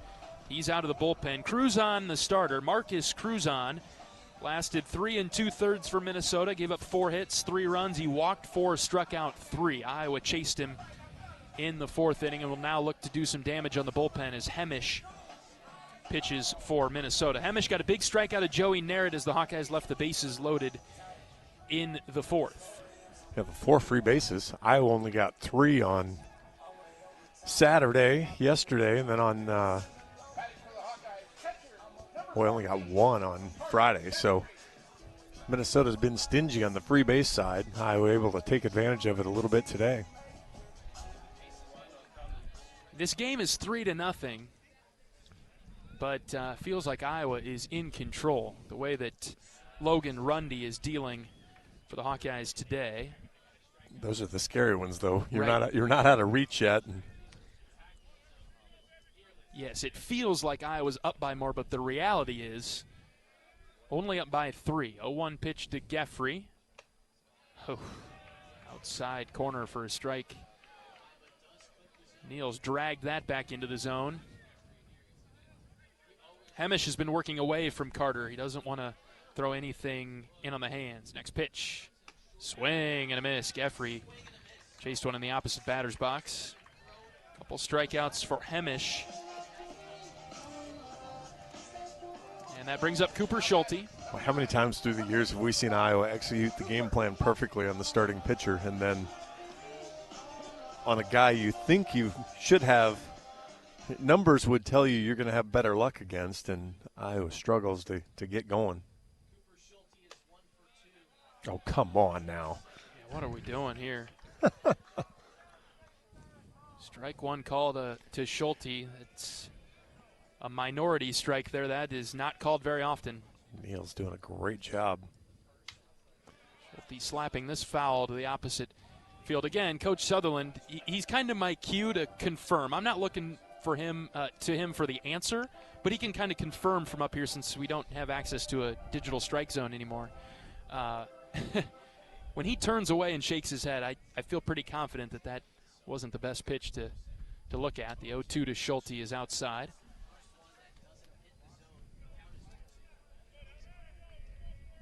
Hemish all the way at the bottom of the pitching stats for Minnesota. Teams hit him around at 400 coming into this outing. Iowa trying to figure him out. We'll see how long he's in the game. Here's the 1-2 to Schulte. That's high. Called strike 3 instead. Okay. Whoa. Yeah, to your point there, Coach Sutherland just puts his palms to the sky and says, what are we doing? That was letter high. That is not a pitch that gets called in college baseball. And Mitch Wood is up. Oof, 2 outs. 6th inning might be the fastest inning of the year. Hemish winds and fires. Wood off the top of the netting. Fouled it back.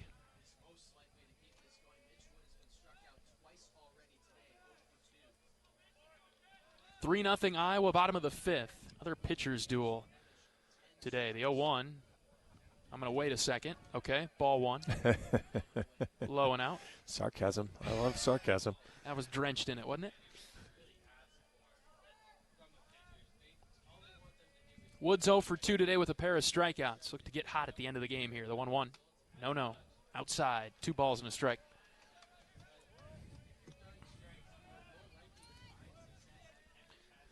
Not sure I've recovered from yesterday's cold weather game, John. I'm pretty sore. Yes. My back hurts from shivering so much yesterday. Standing up in the booth now. The 2-1 to Wood. I went through the zone. Couldn't hold up. 2-2.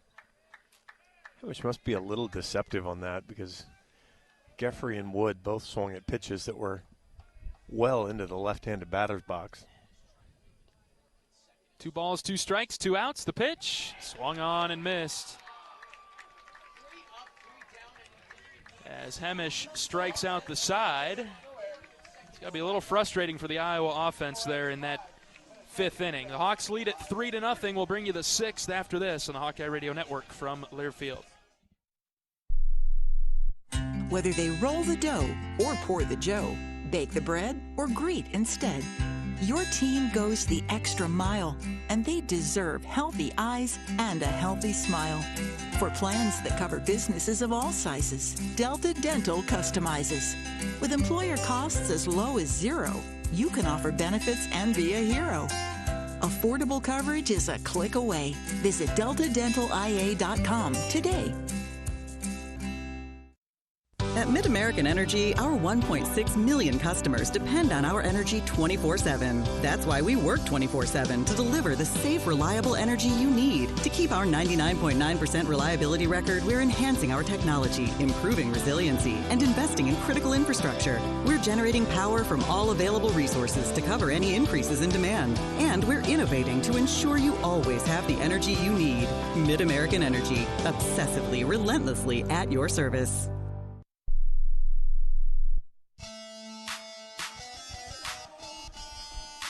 Welcome back to Duane Banks Field, top of the 6th inning coming up. Minnesota 0, Iowa 3. As Logan Rundy has pitched 5 innings for the Hawkeyes. Been kind of on top of the game here so far. Just allowed 2 hits to the Gophers.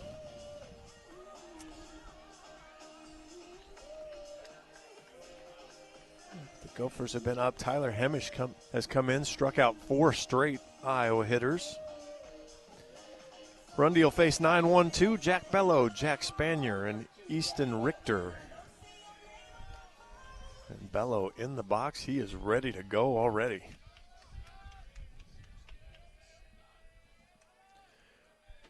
Rundy comes set, peers over the glove. First pitch. Breaking ball floats in for a strike. It's 0-1.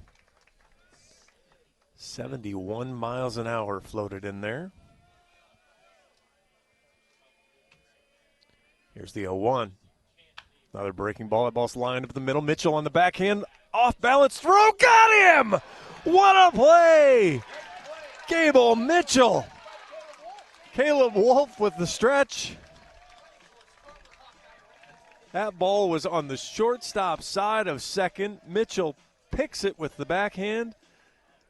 Leaps and fires a strike for the first out of the 6th. Long run there for Gable. Wow. That was outstanding, and taking advantage of a guy that's maybe not the speediest in Bello, but gets the out. Spanier up for the Gophers. First pitch strike.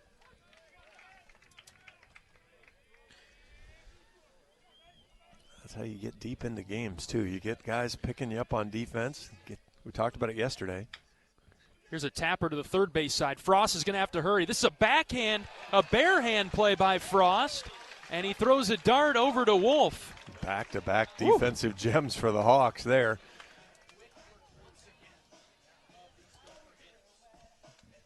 Bare hand play by Frost. I think did he recognize the speed of Spanier there and thought, forget the glove, I got to hurry. Yeah, that was just a good, clean play there. That's not easy to do. A little spinner coming up to catch that in a position to be able to throw it. Swing and a miss by Richter. And Rundy had a 9-pitch 4th, a 6-pitch 5th, and boy, he's working on another minimal pitch count inning in the 6th now. Yeah, that was pitch number 6 of the inning right there. He's done a good job mixing pitches, too, as he's coming through the order for the 3rd time. Ball and a strike on Richter. 3-0 Iowa in the 6th. Here's a fly ball to center. Risley going back. He's at the track. He's at the wall, and he'll watch it go. That got out of here.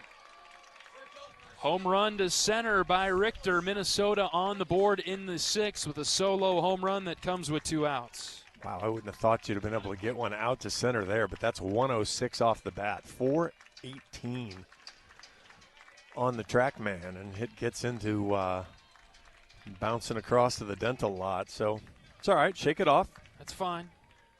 10th home run of the year for Richter, leading the Gophers. Hand up. I didn't think that ball was out of here off the bat. I mean, you might have, but I must not have had a very good read on it. I thought Risley was going to be able to get that one, or at least the ballpark was going to hold it, as Weber Niels comes up and takes a pitch low and away. Yeah, I thought at the very least it was going to, like, hop the wall and go that way, but I thought Riz had a chance to run it down. Again, I really didn't think getting out to center was going to be a possibility. The wind's died down a little.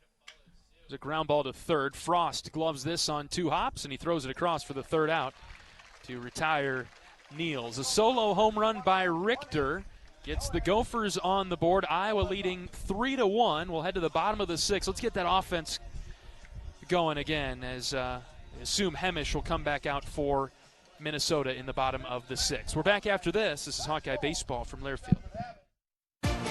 If you love great Hawkeye stories, don't miss the Fight for Iowa podcast with Gary Dolphin. Each week, Dolph brings you in-depth conversations with the athletes, coaches, and community members who define the Hawkeye spirit. From big moments to personal journeys, it's the stories that make Iowa special. Catch new episodes every week. Search Fight for Iowa wherever you get your podcasts. Save time when you shop online with Hy-Vee. Hy-Vee makes it easy to order groceries online through our app or Hy-Vee.com. Pickup is always free. And if you have a Perks Plus membership, you get free delivery and free express pickup. Shop online with Hy-Vee and you can create and save grocery lists, shop the sales, and get fuel savers. Talk about convenient. Order groceries online today. Check out Hy-Vee.com or download the Hy-Vee app.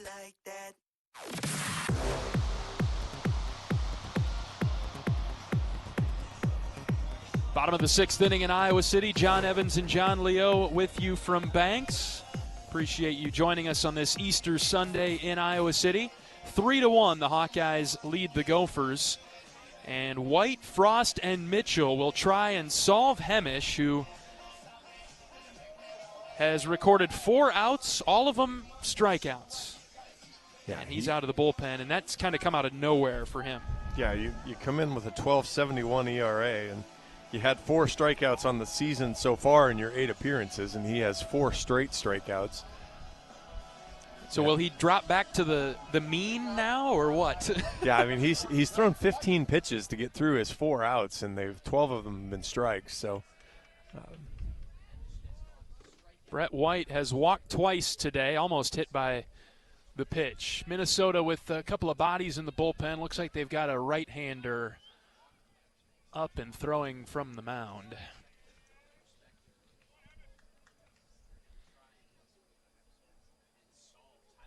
Yeah, Adam Urban is another guy that's thrown regularly for Minnesota, so wouldn't be surprised to see him. We saw Ryerson, Sperry, and Jenke already.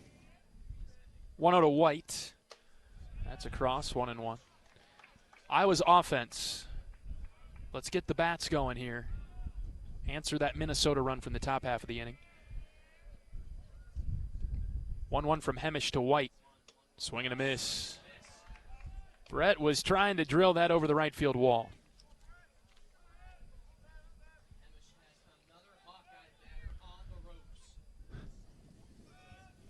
Brett's got a couple of home runs, 3 doubles this season. The 1-2 from Hemish is off the plate outside, evening things up at 2. Niels does a really nice job of framing that pitch without looking obvious about it. Just a little turn of the screw to to get it into the position to give the umpire a good view of it. That's the perfect description. 2-2 is a strike three call on the outside corner. And he dropped it on the black of the plate. Are we sure this is him? Are we sure this is Hamish? Minnesota pitchers struck out 5 total Iowa batters yesterday. Did strike out 9 on Friday. Now up to 8 here today. Strike at the knees to Jackson Frost. Just absolutely filling up the zone in Iowa, just not seeing it at all. And it's a mix, too. That was the 92-mile-an-hour fastball. Strike 2 past Frost. He didn't swing at it. Did a cutter officially, John? It's got a little bit of run away from right-handed hitters. Maybe it's just the way he delivers it. The 0-2 swing and a miss. Holy smokes. What in the world's going on? Because they're just in the zone. I mean, it's not like – I mean, Geffrey chased a little bit, but the rest of these, that's just – here's 93. I mean, you kind of – at some point you're just waiting for him to do the Jordan shrug here. I don't know. Here it is. It's great. I don't know. Okay, if he strikes out Gable, something's up. He struck out 6 Hawkeye hitters in a row, and Mitchell is up. First pitch swinging and grounding foul past the first base coach, Merrick Matthews. That may be the first foul ball. Yeah, I don't know if Iowa's had contact off it. Yeah, you're right. So that's progress.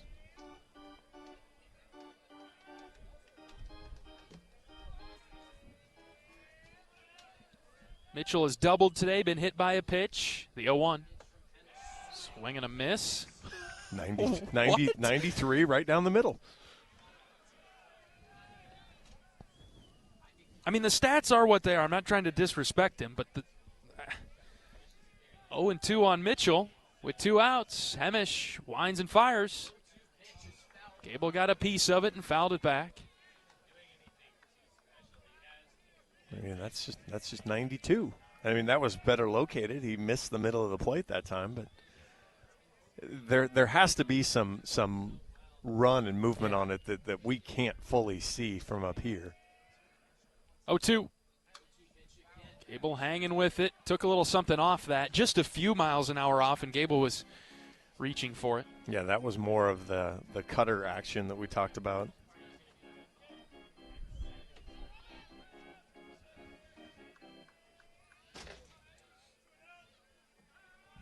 We'll do it again at 0-2. Bases clear and 2 outs. The pitch. Mitchell hits in the air down the left field line into the Gopher bullpen. Foul. Yeah, Mitchell's going to get his money's worth. Yeah, the scouting report is miss or middle in general. He's been middle, and he's been exceptional, especially for a guy that his first 3 warm-up pitches bounced to the backstop. Right. He got those out of his system. Should I ask Coach Sutherland about this after the game? Ooh, buddy, no. Depends. He'll be angry. 0-2. Mitchell tapped it foul over to the right. Now the kicker is, generally speaking, to strike a guy out like Gable Mitchell, you're going to need to throw something a little different. So now, does he have any confidence in going to that slider? Because I think he'd probably screw Gable into the ground if he threw that. Yeah. He shook off a sign there. Now he comes back to one that he likes. Another 0-2 to Mitchell. And Gable hangs tough. Got a piece of it. Back to the pad it goes.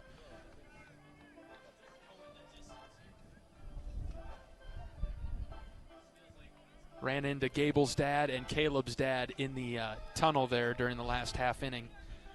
They were asking me about the strike zone, John. They can't see it very well from over there, they say. The 0-2 outside, ball and 2 strikes, missed with the spinner. That's the first time he tried to throw the spinner. And so, again, if he could have located it, I think it would have worked out great. But now I think he's going to snap back, and Gable will be able to get ready for Cutter. 1-2. Dropped low, 2 balls and 2 strikes.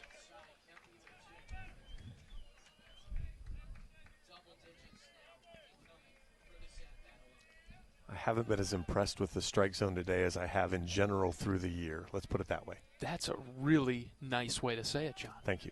You're growing. 2-2 is the count on Mitchell. The next pitch, slapped it foul over to the left. Holy cow, this is a heck of an at-bat for Mitchell. 3-1 Iowa, bottom of the sixth. The Gophers scored their run in the top half of this inning. Hemish pitching for Minnesota. He has 6 strikeouts in a row. 2-2 to Gable. Swing and a miss. He struck him out. Just the 5th strikeout of the year for Mitchell. What in the world? Who's wearing that jersey for Minnesota? Hemish has been good out of the Gopher bullpen. We'll go to the 7th. It's 3-1 Hawkeyes. And we're back after this on the Hawkeye Radio Network from Learfield. The silly moments, the proud moments, even the hard moments. They're what make life remarkable. And they're why Wellmark Blue Cross and Blue Shield is here for every moment. Committed to making healthcare better, more affordable, with more choices for care. And service and coverage that give you peace of mind no matter what comes your way. So you can show up for every tender moment, every brave moment, and every wouldn't miss it for the world moment, knowing that Blue is here for you. Go to wellmark.com/every moment to find a plan right for you. You're a Hawkeye. You named your dog Kinnick and your cat Herky. Your morning alarm is back in black. Yep, you're a Hawkeye. And now it pays to be a Hawkeye with a Hawkeye account from Community Choice Credit Union. Low fees and great perks. Plus Iowa exclusives like your choice of a Hawkeye-powered Visa debit card, Iowa merchandise, and exclusive giveaways. You've spent more time at Finkbine than you have at your office, so we know you're a Hawkeye. Now make it pay with a Hawkeye account from Community Choice. Learn more at HawkeyeAccount.com.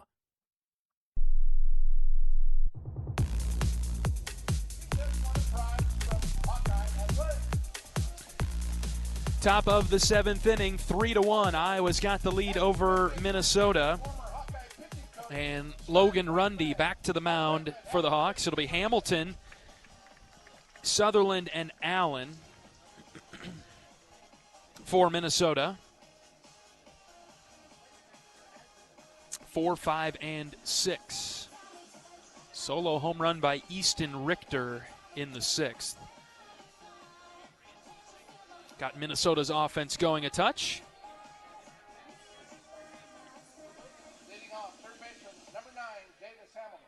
And Hamilton, the left-handed hitter, is in the box. Frost at third for Iowa. He's even with the bag. Hamilton, pretty good hitter for the Gophers. First pitch strike from Rundy. 3 doubles this weekend for Hamilton. He also has a home run.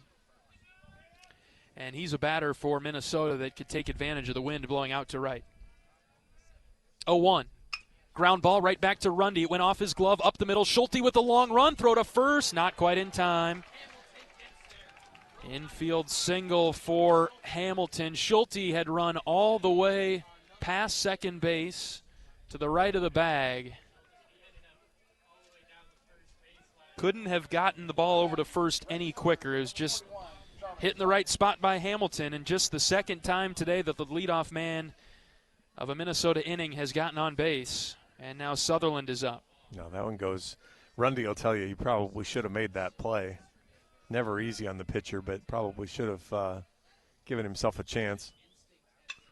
Here's a fly ball to left center. Risley and Narrett coming together. Risley looking up. Miles has it for the first out. Hamilton back to first, no tag. Sutherland flies out. He's a dangerous hitter, so that's good to get him. He's got some power. Yeah, I mean, you've had 15 extra base hits on the season coming in, so one of the better sluggers for Minnesota. So good to settle him down there. Get a good fly ball to Riz. Ty Allen being pinch hit for. Michael Lippy is in the box, and a pitch in the dirt got away from Geffrey. And Hamilton will move up to second.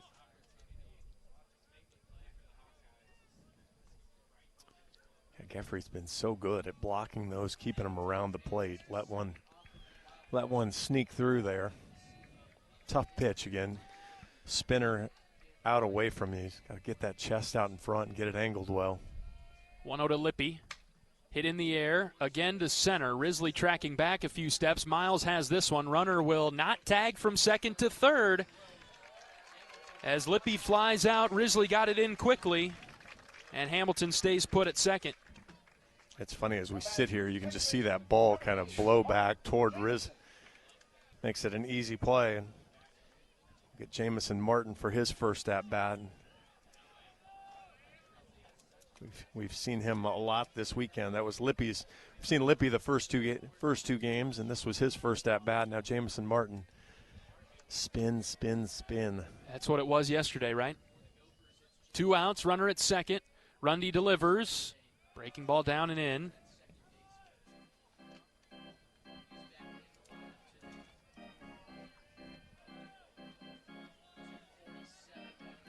Martin will play second base for Minnesota. Batting .247 from the right-handed batter's box. 1-0 pitch from Rundy. Gripped it a little too tightly there and missed. 2-0. Yeah, Logan's been great at just kind of letting it go. Nice, easy, relaxed. No need to aim a pitch here. This guy's not going to hit the home run against you, so get it in there and let him have a swing at it. 2 balls, no strikes. Rundy from the stretch. He brings it home. Inside corner for a called strike. Love that location for Logan. I'm glad he's still got it as part of his arsenal to come inside with the fastball. In on the hands there. And low, too. 2-1 now on Martin. Check of the runner at second. Spin and throw to Mitchell there. Hamilton back without a dive. 3-1 Hawks, top 7. Iowa will have Wolf, Risley, and Narrett due up when we get back from the 7th inning stretch. 2, 3, and 4 for the Hawkeye offense. Been held in check since the 4th inning. That's when Iowa scored last. 2 balls and a strike. Rundy pitches. Strike. Low outside corner. Geffrey that time snapped it back in the zone a bit. Yeah, I mean, I guess that's the which we talk about all the time. I guess I really don't care where the strike zone is as long as it's consistent. That one pitch that Minnesota's been getting, and Rundy gets it this time. Logan's got the sign. 2 balls, 2 strikes, 2 outs. And he'll step off. Just in the nick of time. Right before a time violation. Man, that went quickly, didn't it? It did. And it didn't feel right to me. But Logan doesn't work quick, and so he takes his time. Comes set with plenty of time on this 2-2 pitch from Rundy. Tap to the left side, and it'll bounce to the left of third. Frost will pick it up foul. We'll do it again at 2-2.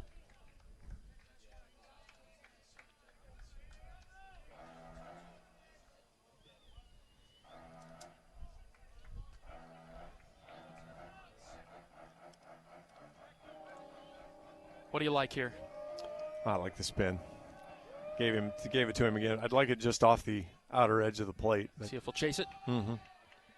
Count is 2-2 as Rundy comes set. And he grips it and rips it. Grounded foul. Third base side yet again. Came back inside with it again. That's why I'd like to see it away. You busted him inside. That, or you could throw him the fastball and try to bust him right back on the inside part of the plate again that you got the strike with at 2-0. It's been a while since we've seen the fastball from Logan. We'll see what he throws. Again, 2 balls, 2 strikes, 2 outs. And he feels it and deals it. Ground ball, third base side. Again, foul just to the left of third. He did go fastball inside that time. Martin's hanging tough. 247 hitter, 18 strikeouts and 77 at-bats this season. Yeah, now that you busted him with the fastball in, now I would like to see that curveball away, slider. Whichever one you like the most. 2 balls, 2 strikes, 2 outs. Rundy checking the runner at second, now bringing it home. Swing and a miss. He struck him out. Went away, put him in the books. We're stretching with a 3-1 lead. He heard you, John. There it was, the spinner outside, and he got him. Big strikeout for Rundy, and he goes with the double fist pump coming off the mound. 3-1. Iowa's got the lead, and yes, it's time for the 7th inning stretch. Wolf, Risley, and Narrett due up when we come back on the Hawkeye Radio Network from Learfield. Here come the Hawkeyes. And a Stockie racing to the basket, layup good. Iowa Athletics is gearing up for another amazing season filled with exciting matchups and electrifying plays. Working hard into the corner. Koch hits a three. Get your game face ready and come on out to cheer the Hawkeyes on all season long. Visit HawkeyeSports.com to find tickets, schedules, game times, and more on Iowa. Go Hawks. Touchdown! Touchdown, Iowa! If you or someone you know is having thoughts of suicide, experiencing a mental health or substance use crisis, or just need someone to listen, 988 provides a direct connection to free, confidential, and compassionate support. When you call, text, or chat 988, you'll be quickly connected to trained crisis counselors who will listen to your concerns, provide support, and connect you to additional resources if needed. There is hope. You are not alone. For 24/7 support, call or text 988 or chat 988lifeline.org. Bottom of the 7th inning, Iowa 3, Minnesota 1. The Hawkeyes come into the plate to face Hemish, who has struck out 7 Iowa hitters in a row. It's something unlike we've ever seen here, as he's out of the bullpen having the time of his life, a career outing for him. Hawkeye fans, happy to have you with us this Easter Sunday. Would love to know where you're listening from. You can find our Twitter handles, John Leo 38, John E. Golf, for my broadcast partner, John Evans. We'd love to know where you're listening from today. Dick is on his way on the road in eastern Iowa, headed home. Thanks for tuning into Iowa baseball today, Dick. Happy Easter to you. As Caleb Wolf will lead things off. In the bottom of the 7th, the score is 3-1 Iowa. First pitch to Wolfie inside and went off the foot of the home plate umpire. Steel-toed shoes. Yeah, he kick, save, and a beauty that over to Risley in the on-deck circle. 1-0 on Wolf. Can this guy cool off or what? I'd pay good money for contact right now. Next pitch. Slapped foul, 1-1 over to the left side. Okay, let me clarify. Fair ball contact. Between the white lines.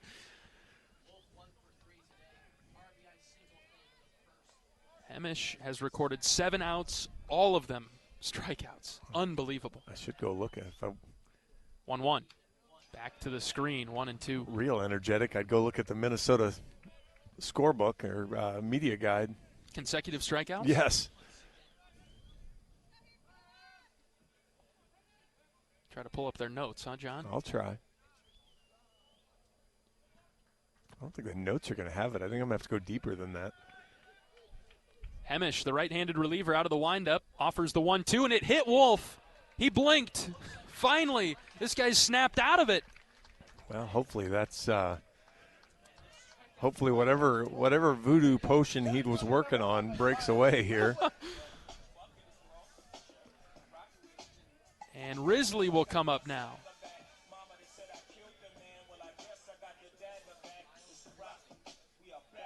Right-hander lightly tossing every once in a while in the bullpen for Minnesota. Iowa's lead is 2. And to get a run or two late in this one for some insurance. Go a long way. Wolf at first. Here's Risley. Fastball outside, ball 1. Talking with the managers next door, asking them, what is Hemish throwing here? Because there's got to be some metrics to it. Like you said, John, he's throwing something that is giving Iowa trouble. I mean, it's not just a straight fastball at 92. There's some run to it. There's a little bit of movement. The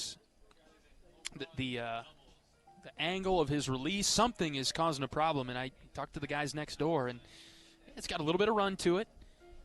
Certainly has some zip, but it's been all fastball with some movement. Yeah, it doesn't feel like it's anything terribly unusual. Mound visit here for the Gophers. Got some Von Mauer music playing in the background. What are we, Put him to sleep? You're a shopper, are you? Not sure I'd have had that on you either.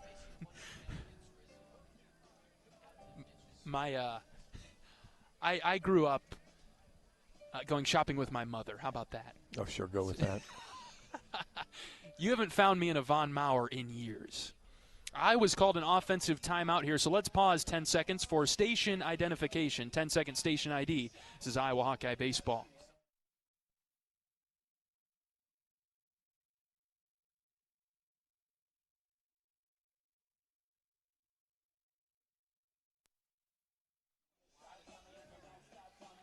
Doug is listening right here in Iowa City. Great to hear from you, Doug. Happy Easter to you. The Hawkeyes trying to win the game today and win the series over Minnesota, leading 3-1 in the bottom of the 7th. Mound visits wrapped up. We're going to have another delay here. Pitch comm malfunction for the Gophers. Oh, seriously. I can call his pitch right now, so what are we doing? He doesn't need a current pitch comm. Fastball. Niels will catch it. It's really pretty simple. If he throws a slider, he's going to hit Risley between the ones, so he's not going to throw the slider. The slider's out of the question.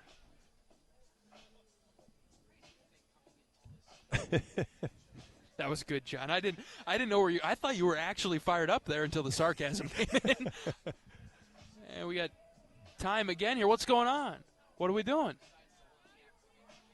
Now Minnesota's coaching staff running into some trouble. Their pitching coach and their head coach are coming out of the dugout, talking with the home plate umpire.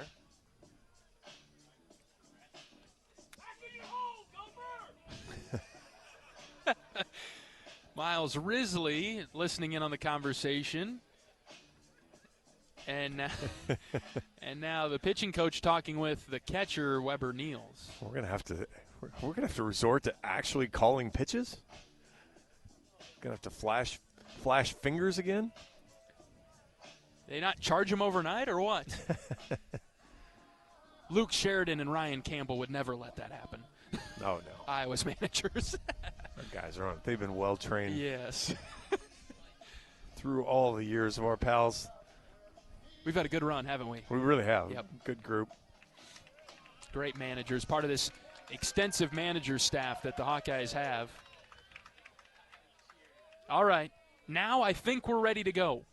A ball and no strikes after all that on Risley. Runner at first is Wolf. Nobody out. Bottom 7, Iowa up 3-1. Next pitch, Risley thought about bunting. He pulled it back, and the ball gets away from Niels, and so Wolf will take second. That kicked off of Niels. I think that he thought that Miles was going to bunt it, and he just totally missed it, and it squirted over to the left. That fastball was sneaking inside. And again, now he's throwing the cutter, so he's gone away from the 90, the 91, 92, 93 mile an hour fastball. He's throwing a little bit of a cutter, the back 88, so moving the opposite direction on Niels. You keep the bunt on? No. 2-0 is the count. The pitch. Risley takes a strike, bottom of the zone, 2-1. Maybe a miscommunication there. I don't know if Minnesota's in good shape now. At least the pitcher and the catcher hopefully have their pitch comm sorted out, but possibly on that previous pitch. It'll cross up. 2-1 on Risley. Single and a walk today, also with a fly out. He goes to bunt, pulled it back. It about hit him right in the belt. 3-1. That might have been just for show. He might do it again. Seems to be blowing him inside when he squares the bunt. 3-1 on Risley with nobody out. Runner at second. Hemish delivers. Risley takes inside for ball 4. Hit by pitch and a walk. And Hemish is snapped out of it. Well, and that was, guess it's never too late if you're an Iowa fan. And now he's going to go through the second time. So now at least everybody's seen him that's going to come to the plate. So we'll see if Minnesota plays the chess match here. And I mean, really, you're playing with house money if you're Minnesota. You got way more than you would have ever expected out of Hemish right now. And so. And they're done with him. I would guess so. I mean, he has thrown 4 innings this year, but he's tended to be a much shorter guy, so they'll make the change now. Pretty good outing for him, though. Wow. 7 strikeouts, 7 outs recorded, all of them punch-outs. But he hits Wolf and he walks Risley, and Iowa's in business with runners at first and second. Nobody out. Bottom of the 7th and a 2-run lead for the Hawkeyes. New pitcher coming into the game, for the Golden Gophers. We'll let you know who it is after this pitching change break. This is Hawkeye Baseball from Learfield. The silly moments, the proud moments, even the hard moments. They're what make life remarkable. And they're why Wellmark Blue Cross and Blue Shield is here for every moment. Committed to making healthcare better, more affordable, with more choices for care. And service and coverage that give you peace of mind no matter what comes your way. So you can show up for every tender moment, every brave moment, and every wouldn't miss it for the world moment, knowing that Blue is here for you. Go to Wellmark.com/every moment to find a plan right for you. Save time when you shop online with Hy-Vee. Hy-Vee makes it easy to order groceries online through our app or Hy-Vee.com. Pickup is always free. And if you have a Perks Plus membership, you get free delivery and free express pickup. Shop online with Hy-Vee and you can create and save grocery lists, shop the sales, and get fuel savers. Talk about convenient. Order groceries online today. Check out Hy-Vee.com or download the Hy-Vee app.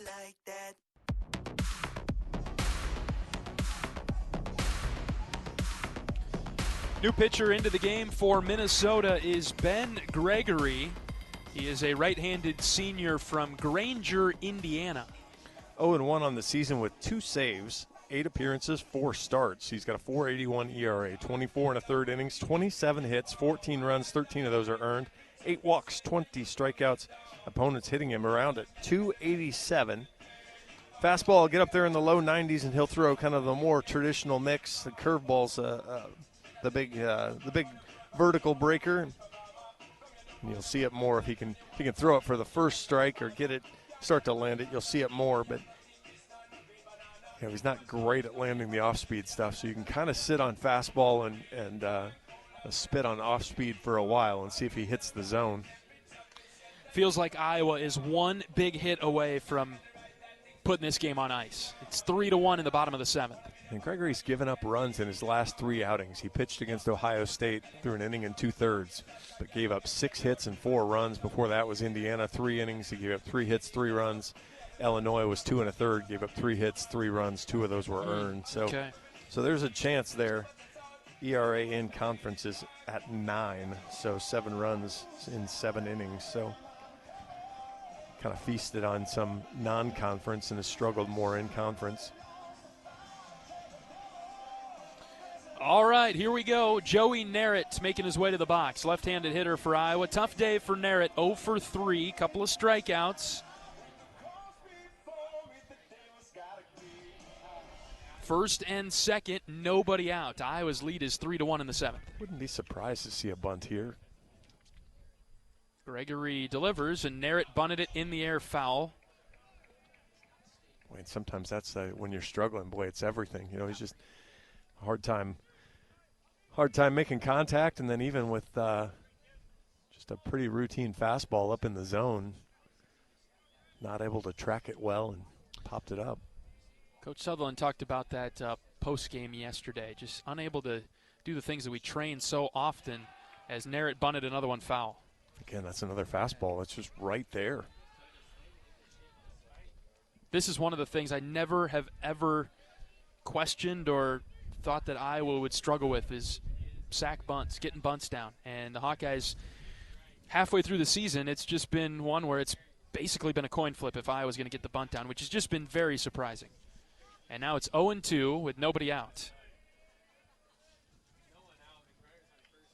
Gregory, the right-handed pitcher, checks on Wolf at second, now pitches. Narrett takes a fastball away, ball 1.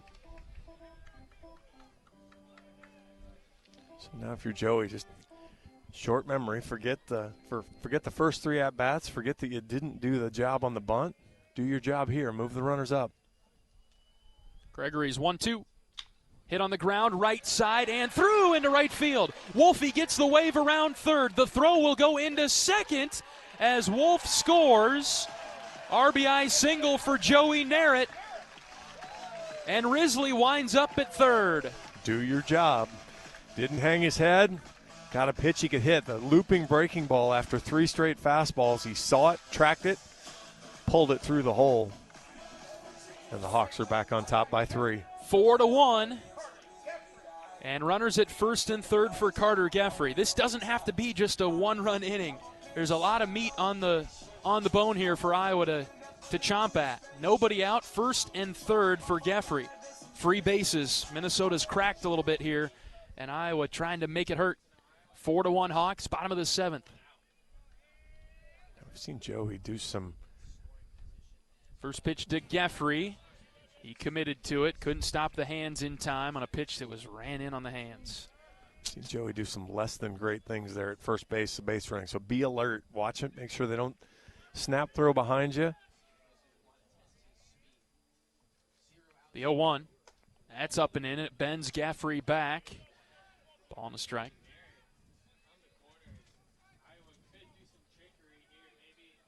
Geffrey hit by a pitch in the first, grounded out in the third, struck out in the 5th. Narrett at first, Risley at third. Here's a foul ball off of Geffrey's shin. Turned into extra bases last time. Coach Sutherland was pretty comical yesterday. I didn't see Carter not get out of the box on the home run yesterday. He knew it off the bat, apparently. Marty did not. Had a few words for Carter after the game. 1-2 pitch. High and away, 2-2. Coach Sutherland told me, he said, I told Carter that, he better get out of the box better next time. Otherwise, I would have broken him in half. Because he'd be standing on first base.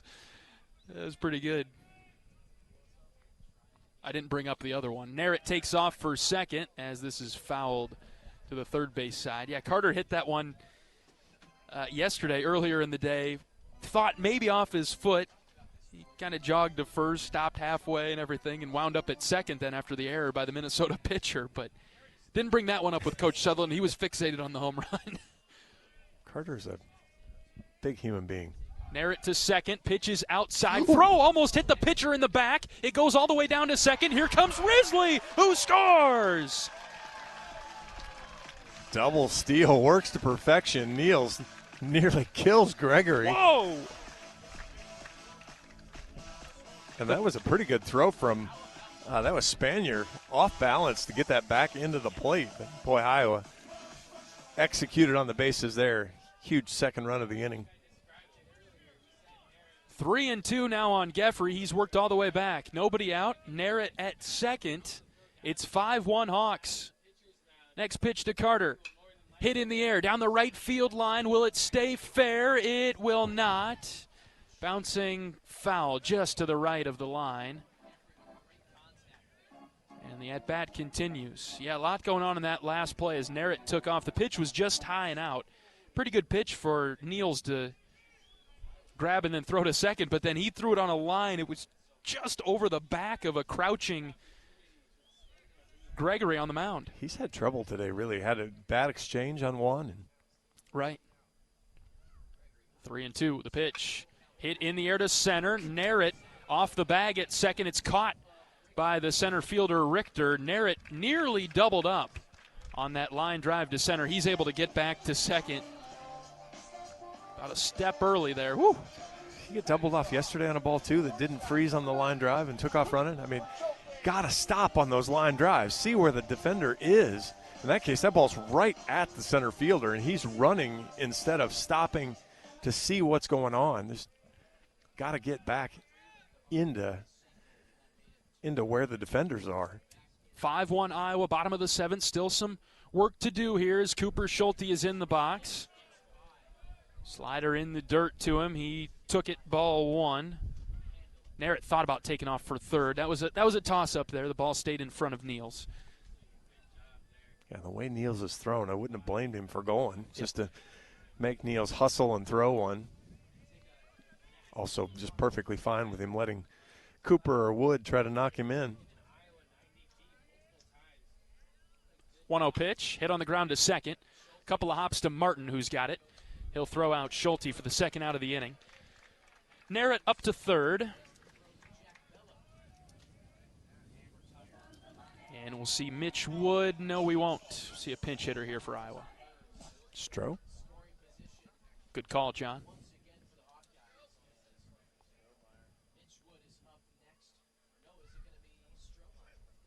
Strohmeyer will bat for Iowa in the 7th.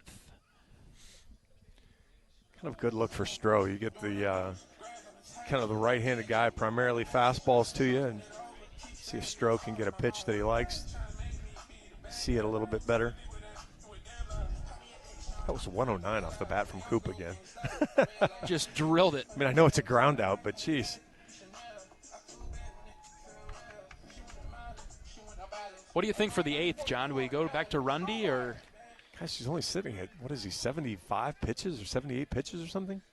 80.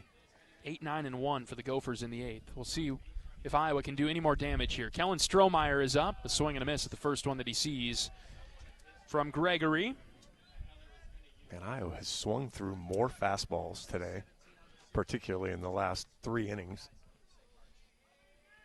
Right-handed arm, left-handed stick. Here's the 0-1. Kellen laid off, and it was a good take. Ball 1 outside.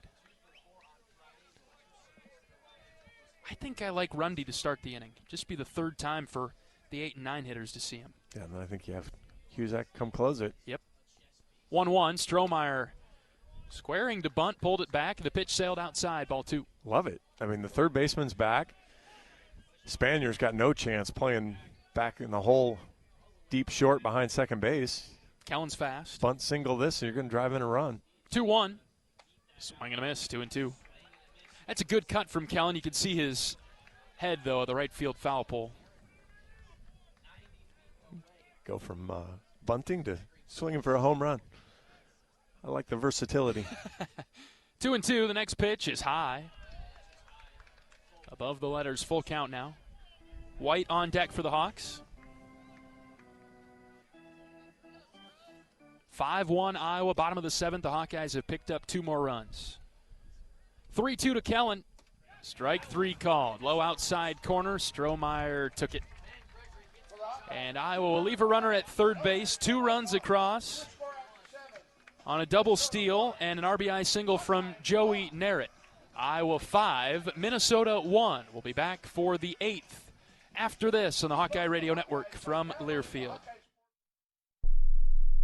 If you or someone you know is having thoughts of suicide, experiencing a mental health or substance use crisis, 988 provides the direct connection to free, confidential, and compassionate support.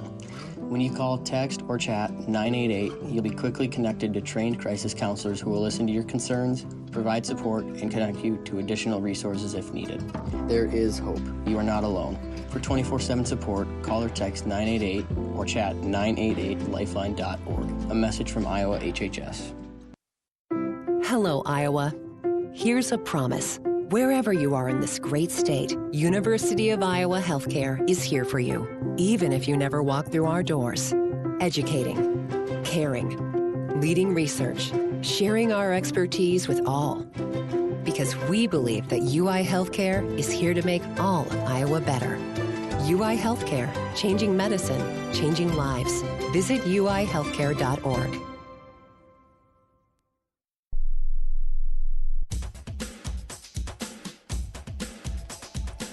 John Evans and John Leo welcoming you back to the broadcast booth at Banks. Iowa 5, Minnesota 1. As we move on to the top of the 8th inning, a new pitcher into the game for the Hawkeyes. It is Joe Husak, 5th-year grad senior from Cambridge, Iowa. Husak into the game for the Hawks. 11 appearances on the year. He's 1-0 with a save, a 4.60 ERA, 15 2/3 innings, 13 hits, 8 runs have all been earned. Walked just 2, struck out 16. Opponents hitting .236 against him.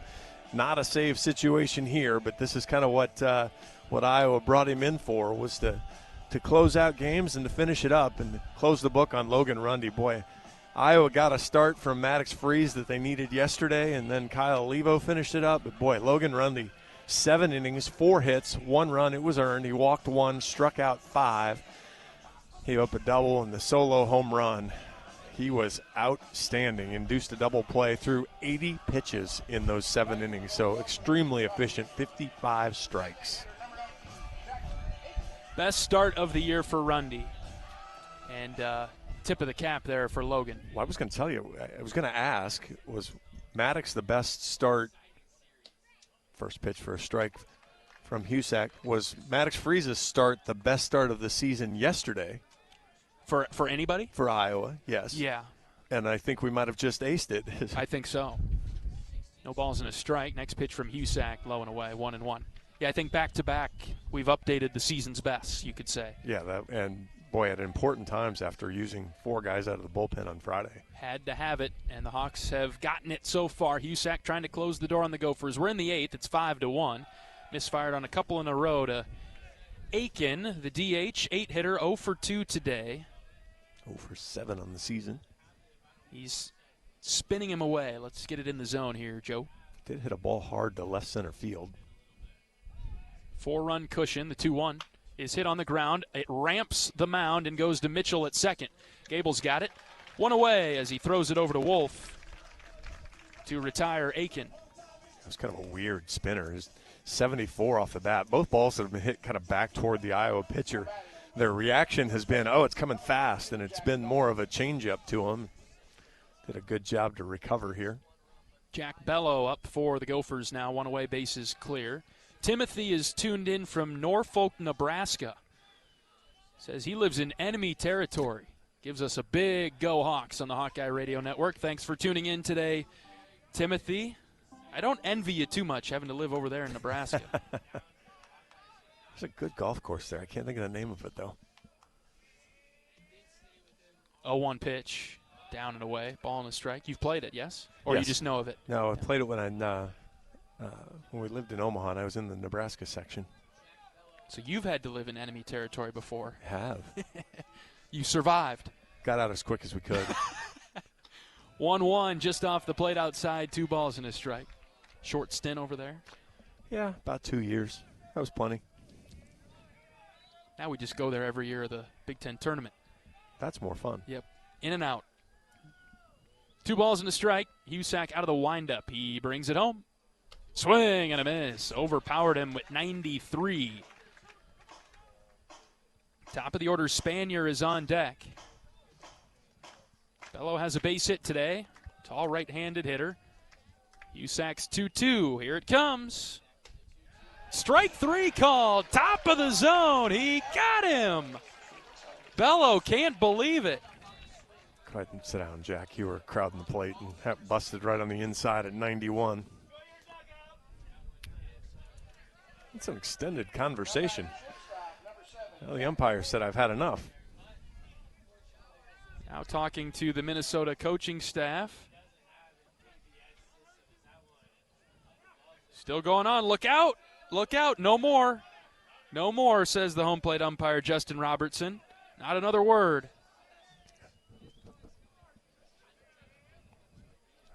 Quite frankly, I think Iowa's had more to complain about from a strike zone perspective for most of the game, but I would agree with you. But, I mean, again, he's been relatively consistent in what he's called, and so, you know, we're in the top of the 8th inning here. Get used to it by now. Yeah. Ball, no strikes on Spanier. There's a pitch just low and out from Husak. 2 balls, no strikes. That's a pitch that's been a coin flip on strikes right there. And with some late movement there from Joe, I thought might get the benefit of the doubt there at the very last minute. Here comes the 2-0 to Spanier. There's a strike at the bottom of the zone. Sometimes that's where the as a coaching staff in the dugout chirping at the edge of the rail there, you got your point across, and maybe you steal a pitch for your hitter. 2-1 pitch, here it comes. Ground ball up the middle, played perfectly by Mitchell on the shift.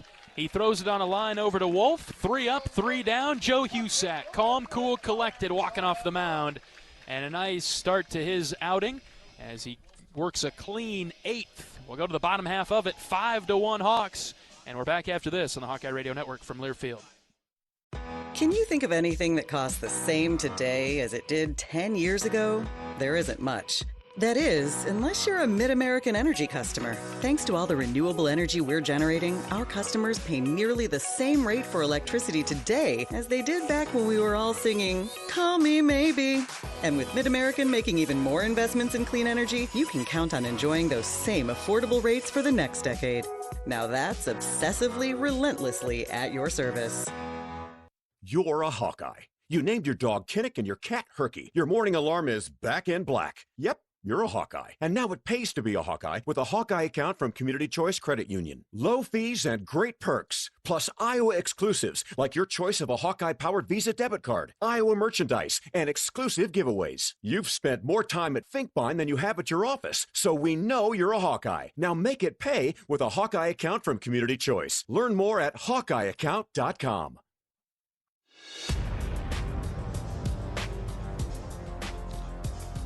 Bottom of the 8th inning, Iowa 5, Minnesota 1. Brett White will lead off this inning. What's that scoreboard look like, John? Community Choice scoreboard. Indiana finished off Rutgers. They are finished them off 8-2. 5th win of the season for Indiana. Rutgers has 5 wins as well. Purdue 10, Illinois 5. Illinois got 5 in the first and then got shut down after that. So Purdue moves to 9-6. Is that a sweep for Purdue? They beat Illinois yesterday? I don't know. Maybe. I'll need to look. Illinois falls to 7-8. Ohio State shuts out Maryland 7-0. Michigan State, Northwestern 4 apiece. Top of the 8th inning. Here's Brett White. First pitch to him, hit in the elbow. Got an elbow guard on. That's a good thing. Nebraska looking to finish off Penn State 8-3, bottom of the 7th inning. And then we'll get UCLA, USC again tonight. Penguins have scored 12 goals in a game and a half against Florida. You're having a good weekend on the hockey front. So far, so good. Let's stick with it. I think a lot of us are happy that it was your team that eliminated Florida from the playoffs. Florida's been on a heck of a run, man. Yep. Here's Jackson Frost getting under one and fouling it back. I don't mind in the slightest that they will not be in the conversation this year. Well, because the scary part is if they sneak in, they could get hot and win.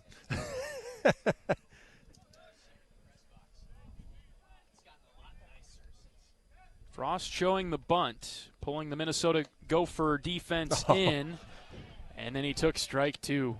Pulled the bat back. Not a word from the Iowa coaching staff. Nope, But man, oh man. Just an encouraging word to Jackson. All right, here we go. Next pitch. Pitch was high and out. 0-2. Frost fouled it over to the right side. Heads up, Gable. That was up and in. He fought it off. Marty didn't flinch. Marty never would. Marty's one of those that the ball would be afraid of him. Kind of the Chuck Norris sorts of things. Yeah, that's great. Marty Sutherland, the Chuck Norris of Iowa baseball. Here's Frost taking down and away for a ball, 1-2. Yeah, the ball would be afraid to hit Marty.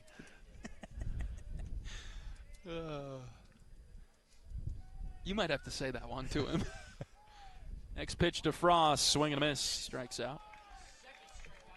High fastball from Gregory. And here comes Gable Mitchell, top of the order. Maybe hasn't been the breakout day that Coach Heller was hoping for on the offensive side of things today. Middle innings really tough for the Hawks against Hemish, who came out of the bullpen, but have done enough to be up 5-1. Here's a high chopper foul to first. Hawks have done enough. Just win, baby. That's right.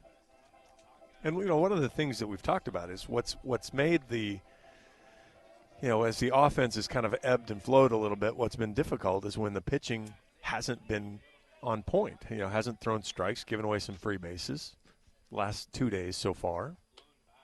That pitch misses high. The last 2 days, they haven't given away a ton of free bases, and so they've been able to be competitive. And I was talking to Sean Moore, our buddy Sean that's on the Minnesota coaching staff, and the margins are so thin in these games when you're talking about evenly matched teams that free bases will bite you.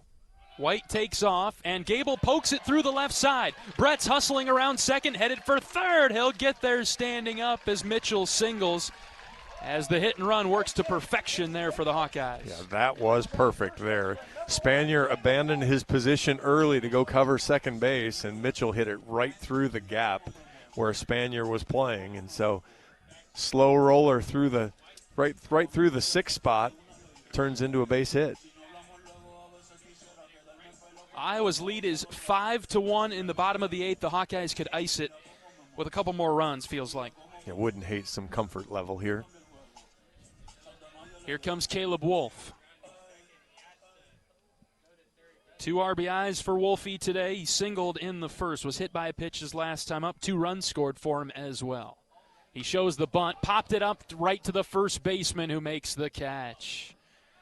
More of a defensive situation there for Wolf. He couldn't get out of the way of the pitch that was up and in, and he punched it right to Bello at first for the second out. That did not go to plan. No, and Caleb's got a good bat. I don't know. He's also a guy that's going to hit a lot of ground balls. And so, but I guess just based on what we've seen so far, Gregory's been a little bit of everywhere. But I know you waited till you had a strike before you had Frost do it, and then he couldn't execute. So, yeah, again, it's really easy after he pops the bunt up to make a decision to say it wasn't a great choice. But yeah. Time called for the Gophers here, pitching. Change. He's coming to the gate back there. Now, again, they've typically forced the umpire to make the change, but the kid's ready. The kid's at the gate ready to come in. Miles Risley will be the batter.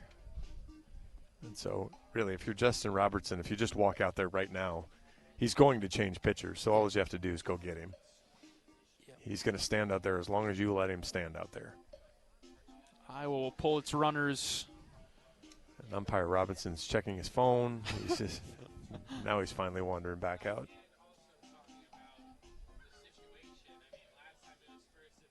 Making his way to the mound is the home plate umpire.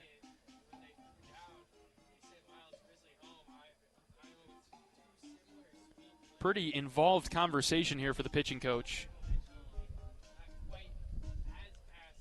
Yeah, this might be a little balls and strikes conversation as well, because Iowa's offensive huddle is broken up before. They're going to leave him in.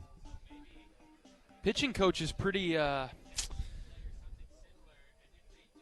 fired up. He goes out there.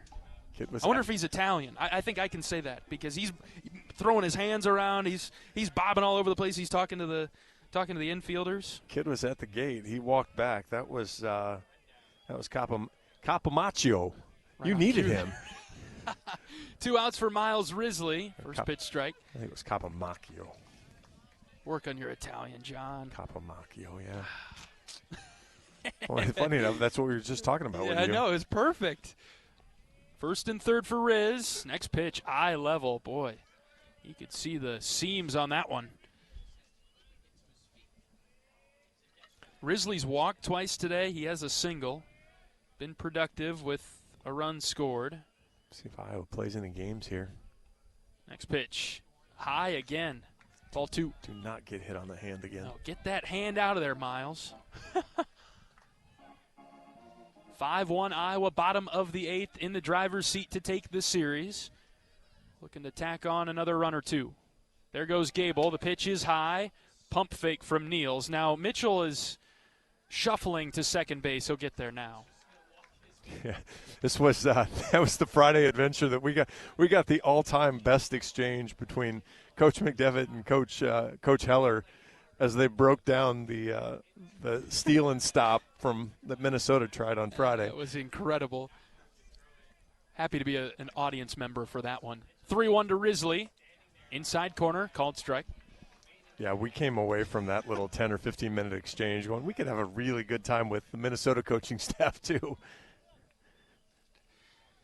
Full count with 2 in scoring position for Risley and 2 outs. The pitch. Here's a spinner hit to first base. Bello picks it up. He'll take it to the bag in time to get Risley.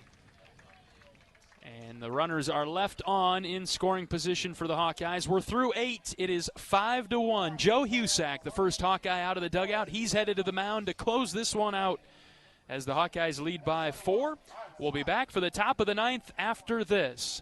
This is Hawkeye Baseball from Learfield.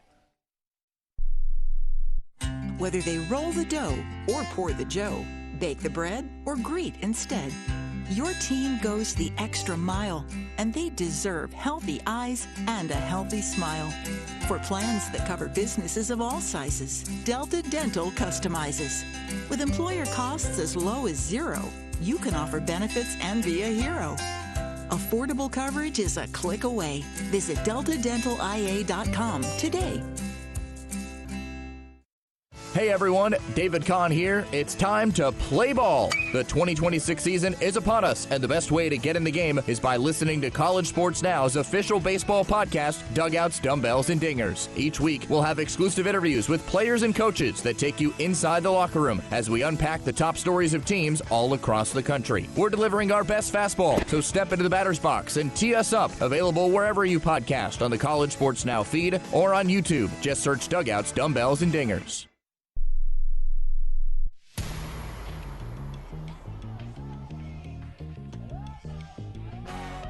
Top of the ninth inning, 2, 3, and 4 due up for Minnesota. Richter, Niels, and Hamilton. Iowa leading 5-1. As Joe Husak has tossed his final warm-up pitch, Carter Geffrey sends it down. We're ready for play in the ninth. Let's just do this easy. Yep. I mean, I kind of like the way the bottom of the ninth went yesterday. You know, one pitch got her done. Let's.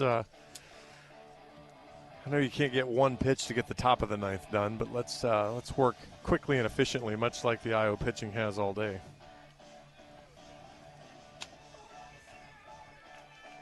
Richter is responsible for the Golden Gophers' only run today, a 2-out home run in the sixth. Husak will face him for the first time.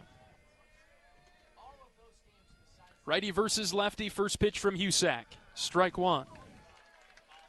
All set up by Logan Rundy's gem. He twirled a great one today. 7 innings, 4 hits, 1 run, 1 walk, 5 Ks for Rundy. Husak coming off of a 1-2-3 inning with a couple of groundouts and a strikeout. He delivers the 0-1 high and away.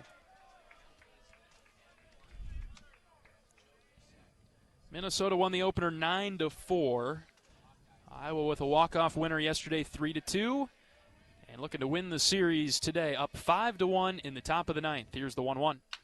Grounded to the right side. Wolf with a long run. He's got it. Throws to Husak, who is late to the bag. Oh, they called him out. Husak got there in time.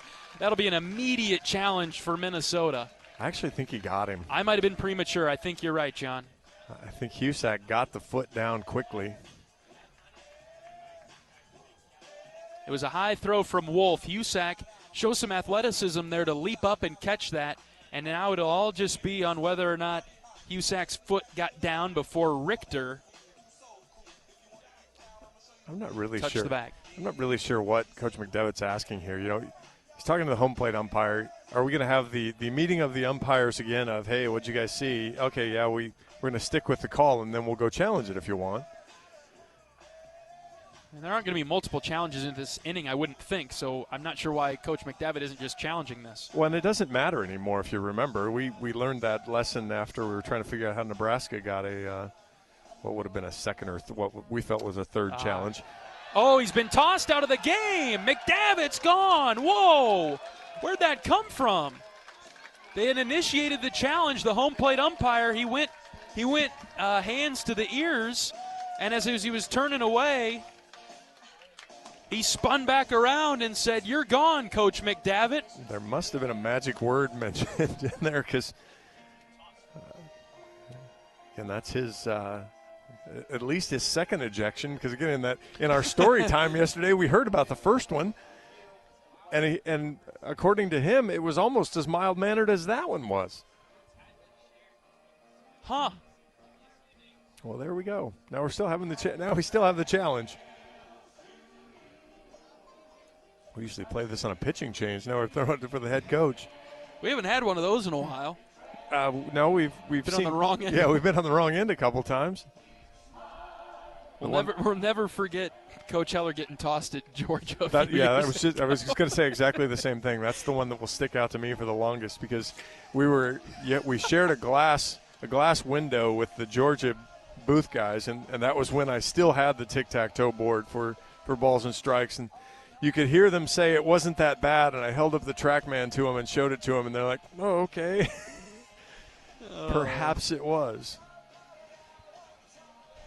So we've got a challenge underway, a review underway after Minnesota challenged and then had their head coach tossed. And again, I don't generally care a ton about strikes, balls and strikes. I care about the consistency of the zone as opposed to quick review here. Let's see. He is at first base. Out! Got him! Oh, man. So Richter out. Great play. I'm happy to have been wrong. I'm very rarely premature on my call, but that one, I'll take the overturn. You bet. I do volleyball. I'm early all the time because I'm trying to get ahead of it. You're fun to listen to when that's going on. All right, one away for Weber Niels. As we've encouraged more international participation, it gets harder and harder for me. Fastball upstairs for a ball. It's one thing to rattle off Smith and Jones, but Alexandrovich is a little more difficult to do quickly. 1-0. That's a strike, bottom of the zone.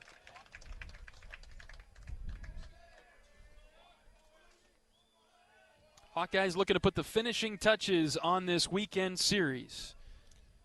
Neil's batting stance looks like Wolfie from the other side. It does. That's a great comparison. Here's the 1-1.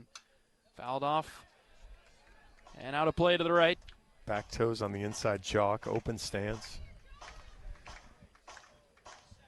Pulls the cuffs of the pants up right below the knees, just like Wolfie. I could be a fan if he were a Hawkeye. Yeah. Good player to watch over the years. Husak's 1-2. Line drive over Schulte's head. A one-hopper in front of Narrett. Two-strike single for Niels.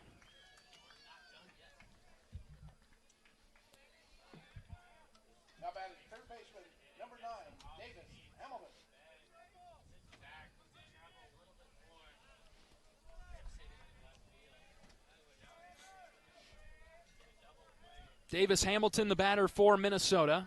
Runner at first and one out. He's got a couple of hits today. He's been good for the Gophers. 2 for 3. First pitch from Husak. Popped it up, straight back. 5-1 Hawks in the ninth. Again, Iowa's game on Tuesday at Milwaukee has been postponed due to forecasted cold temperatures. So as it stands right now, Iowa's next game will be on Friday against USC. There is some work to be, the work's being done, so pay attention to that. Right. Stay tuned. Yes. Supposed to be nice in Iowa City this week. That's what we'll say. Later in the week. Yes. Midweek or so. Like a Wednesday by chance. Well, that's the middest of the midweek. Ball and a strike on Hamilton. And here's the pitch from Husak. Just outside. 2 balls and 1 strike now. Dangerous part of the order here, some power. Hamilton's been good. Sutherland on deck. He's been held in check today, but he's got power. A couple of good left-handed hitters for Minnesota. 2 balls and a strike. Husak delivers. A strike right down the pipe. Breaking ball, 2-2. Well, now I feel a little bit better about him just rolling over one right to Gable Mitchell. We get 4-6-3, and we'll just wrap this up. Husak leaning forward. Now he comes set. From the stretch, Joe delivers. A line drive into left center. That's down for a base hit. Risley scoops it up as Minnesota will have runners at the corners and 1 out. Good piece of hitting there. Just went with a pitch. Understood what Husak was trying to do to him and just went out away, lined it right over Tiger Hawk tail.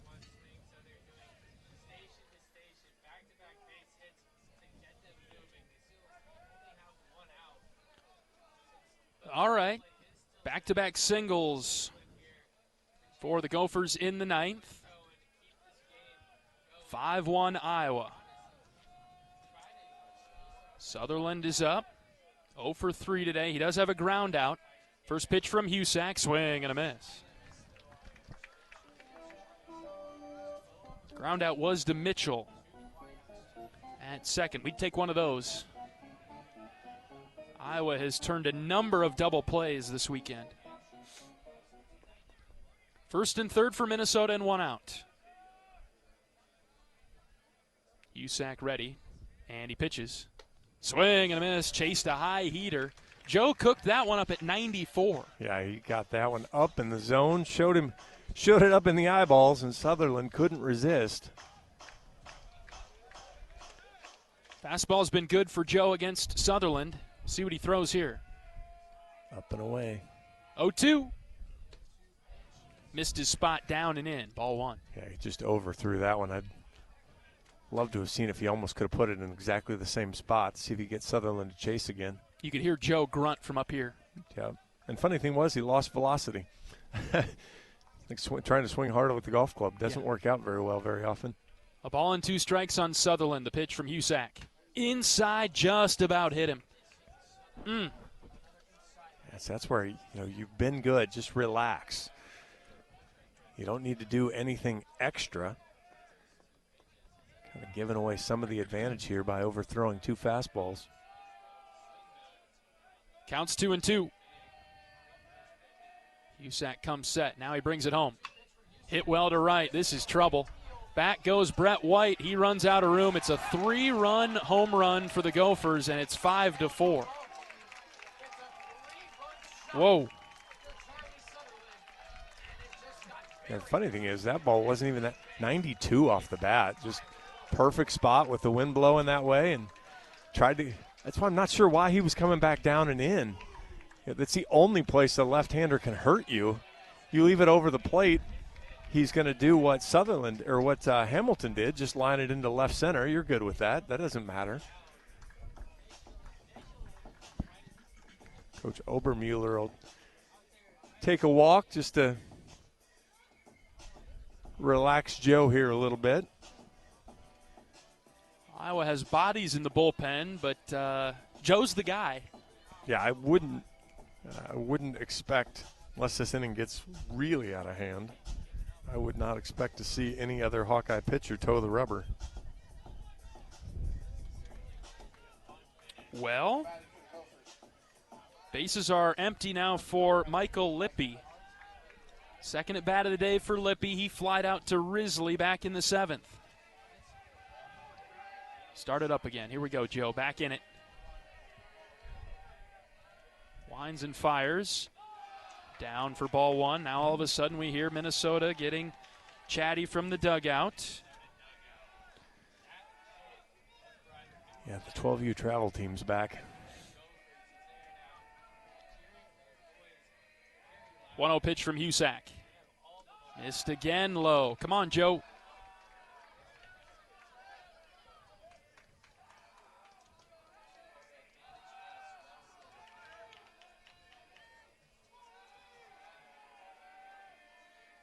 Husak back on the rubber. First base side of it. The 2-0 pitch to Lippy. Swing and a miss. Might have chased ball 3. Wow. But he got it to where it was a teaser enough to at least get him to want to chase it.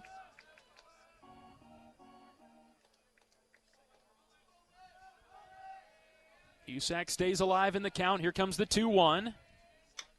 Ground ball left side. Frost charging. It goes foul, and Jackson picks it up. Fortunately, that ball trickled foul. Yeah, that was going to be one of those no breaks.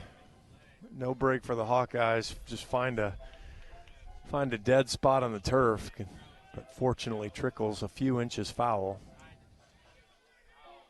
If you can hit that edge with the slider, could be a good pitch here, Joe, but it's got to be competitive here at 2-2.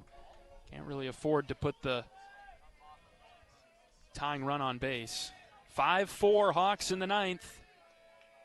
2 balls and 2 strikes. Bases are clear and 1 out. Joe is ready. He winds and fires. Just outside, ball 3. Ho! What are we doing? Holy cow.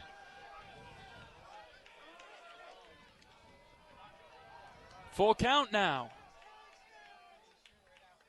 Husak taking a moment on the back side of the mound. Now he'll come back onto the rubber. Here comes the 3-2 to Lippy. Ball 4, low and out. Boy, you got to be kidding me. He struck him out on the 2-2 pitch. That was terrible. Just terrible. Tying run on base now for the Gophers. What are the Hawks going to do? Coach Obermueller, Coach Heller having some discussions. Oh, man. Time called here by Minnesota. Can't see the bullpen, so really don't know who's down there. Looks like it's a right-hander, which doesn't give us much because there are only a couple of left-handers in the Iowa staff.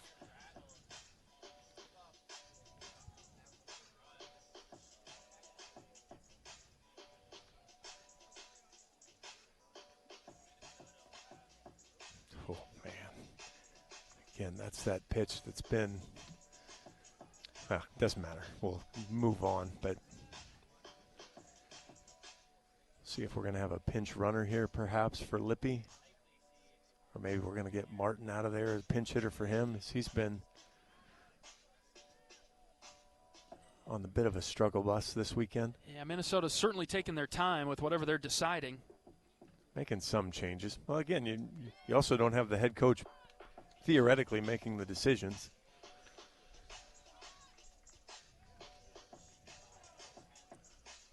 Yeah, it'll be Hellum, left-handed hitter. Yeah, he pinch ran and then got an at-bat. Was it yesterday, day before?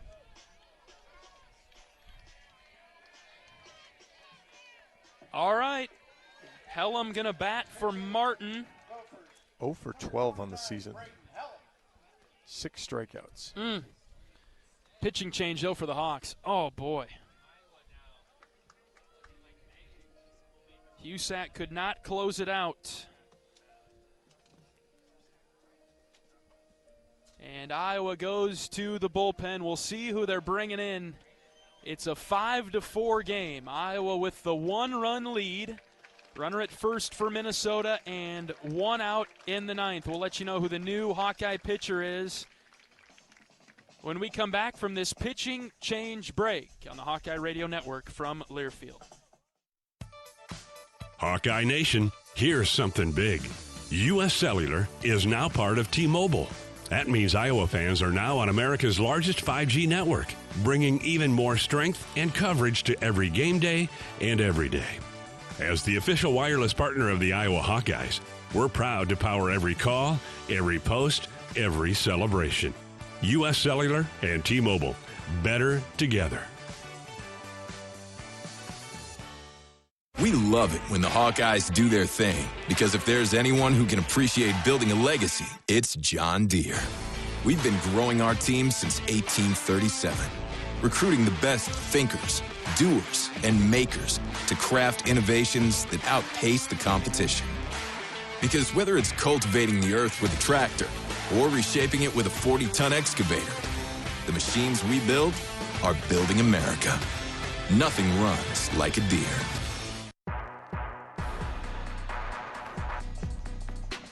Iowa's new pitcher in the 9th is Bo Leisure, right-handed junior from Knoxville, Iowa. Leisure will be making his 10th appearance. He's worked 7 innings this season with a 9 flat ERA, 10 strikeouts, 9 walks, 7 earned runs. He's given up 6 hits. This year, opponents are batting .222 against Leisure, the tall right-handed veteran.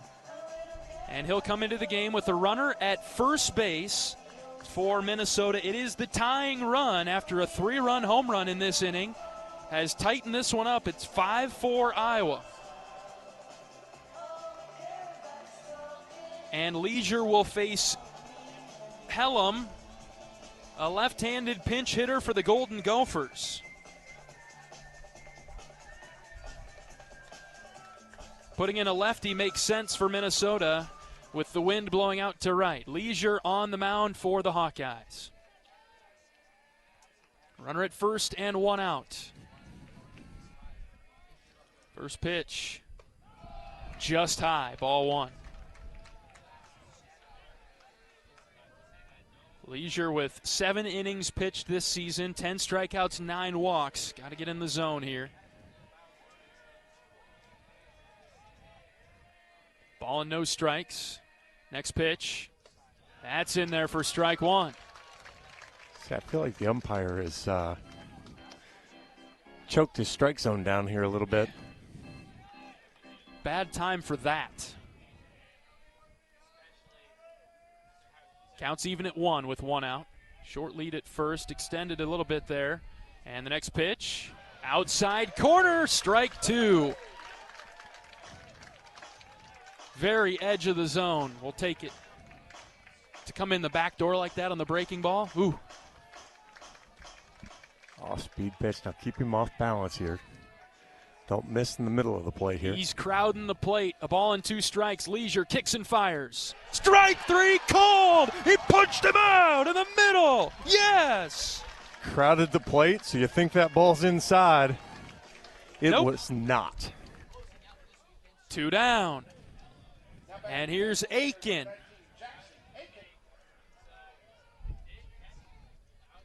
Wind isn't as strong as it was, so. He's a right-handed hitter. With 2 outs, Leisure delivers. The runner is on the move. Strike called. Throw down. Got him. Hawks win as he's caught stealing second. Geffrey sent one right down, and Mitchell applied the tag. Game over. Hawks win 5-4. What a strike. Now, unfortunately, he's hurt at second base, which don't want to see that as rolling around, but we'll take the Hawkeye victory. What an ending to this one. Unbelievable way to get here. Great job from Leisure. Held his composure. And then what a throw from Geffrey. He's had a weekend, hasn't he? Man, oh man. Yeah, I guess Geffrey's basically walked off both of them. He's been responsible for the end of the game. Iowa wins it 5-4. The Hawkeyes hold on for the victory over Minnesota today, and Iowa wins the series over Minnesota. Iowa now sitting at 18-12 overall, 5-7 in the Big Ten. The Gophers dropped to 18-13 and 3-9 in league play. Just a huge, massive win for Iowa today over Minnesota. A couple of really exciting games, and both of them went Iowa's way. Before we take a break, let's pause 10 seconds for station identification. This is Iowa Hawkeye Baseball.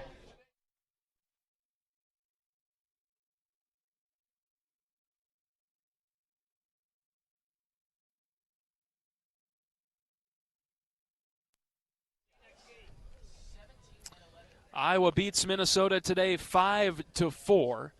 And we'll take a break and begin our post-game coverage after this on the Hawkeye Radio Network from Learfield. Hey fans, I know you'd do anything for a win on game day and an ice-cold Bud Light. Because whether you're tailgating in the parking lot or parked on the couch, sitting on your lucky stool at the bar, or standing in the fan section all game long, the clean, crisp taste of Bud Light turns a win into a win-win. And there's nothing easier to enjoy than that. Bud Light. Easy to drink, easy to enjoy. Enjoy responsibly. Anheuser-Busch Bud Light Beer, St. Louis, Missouri. You're a Hawkeye. You named your dog Kinnick and your cat Herky. Your morning alarm is back in black. Yep, you're a Hawkeye. And now it pays to be a Hawkeye with a Hawkeye account from Community Choice Credit Union. Low fees and great perks. Plus Iowa exclusives like your choice of a Hawkeye-powered Visa debit card, Iowa merchandise, and exclusive giveaways. You've spent more time at Finkbine than you have at your office, so we know you're a Hawkeye. Now make it pay with a Hawkeye account from Community Choice. Learn more at HawkeyeAccount.com.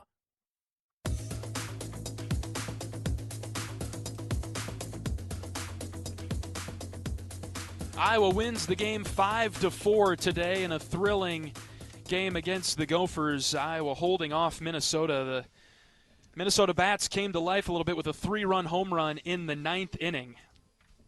To tighten this one up, Iowa went into the 9th with a 5-1 lead, and then a 3-run shot made it 5-4, and the Gophers' furious rally comes up short today. Unfortunately for Minnesota, looks like that's Michael Lippy who is the runner. I don't know if they made a change, but Lippy still down around second base as he was caught stealing to end the game. The entire Gopher team is on a knee around him.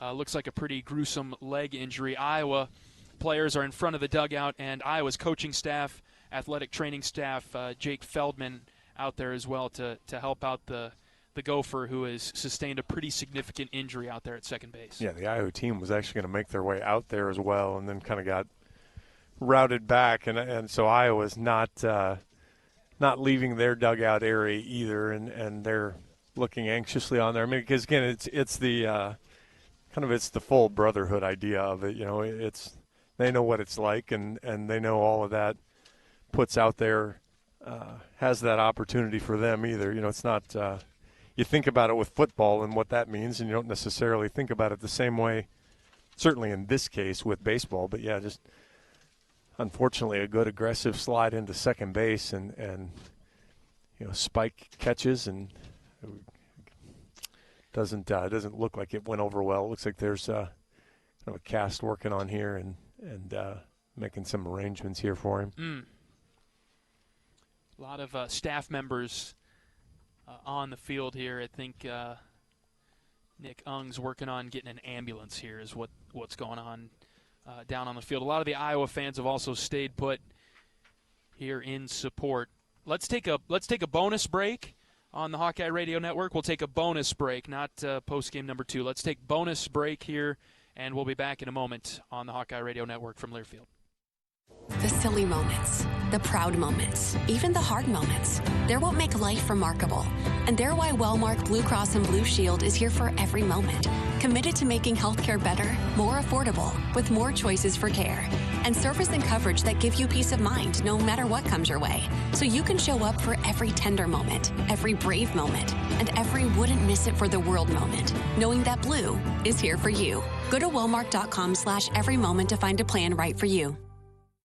Unwind in style at Riverside Casino and Golf Resort, where luxury and excitement come together. Tee off on a world-class golf course, savor gourmet dining, and enjoy premier entertainment and amenities that are second to none. Feeling lucky? Hit the slots or try your hand at our table games. There's always action on the floor. Whether you're here to relax, play, or indulge, Riverside offers more than just a getaway. It's an unforgettable experience. Visit Riverside Casino and Resort.com to learn more.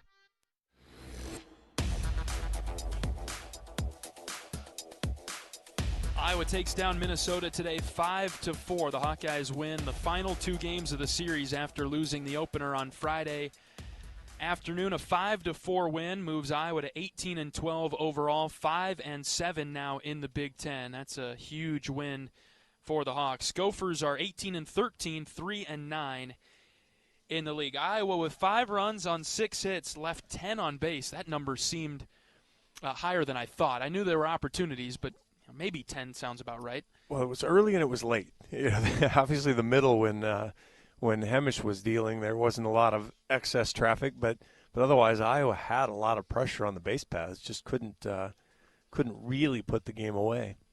Minnesota with 4 runs, 7 hits. The Gophers left 3 on. Iowa got started right away with 2 runs in the first inning. Gable Mitchell led the bottom of the inning off with a double, and then Caleb Wolf drove him in. And after a couple of outs by the Hawkeyes, Wolf would score on an RBI single from Cooper Schulte as the Gophers here are huddling around their player Lippy around second base now, as he's being tended to with what appears to be a pretty significant leg injury as he was trying to steal second and got thrown out to end the game. Iowa got those 2 runs in the first and then another in the fourth on a sac fly from Caleb Wolf. Minnesota got 1 in the 6th on a home run from Richter. And so the score was 3-1 going to the 7th when Iowa scored a couple more runs. Felt really good at 5-1. And needed them all. Needed them all. You're right. Got to the 9th. And Joe Husak ran into a little bit of trouble there with the Minnesota middle part of the order after getting the first out of the 9th. Gave up back-to-back singles and then a 3-run home run.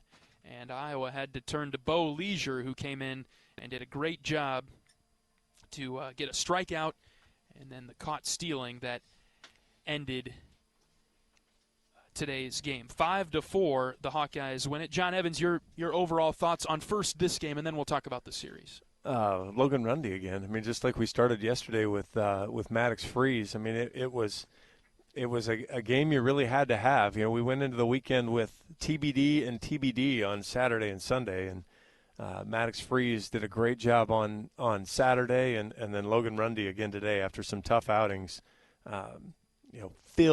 Absolutely filled up the strike zone. Just gave up 4 hits, the solo home run.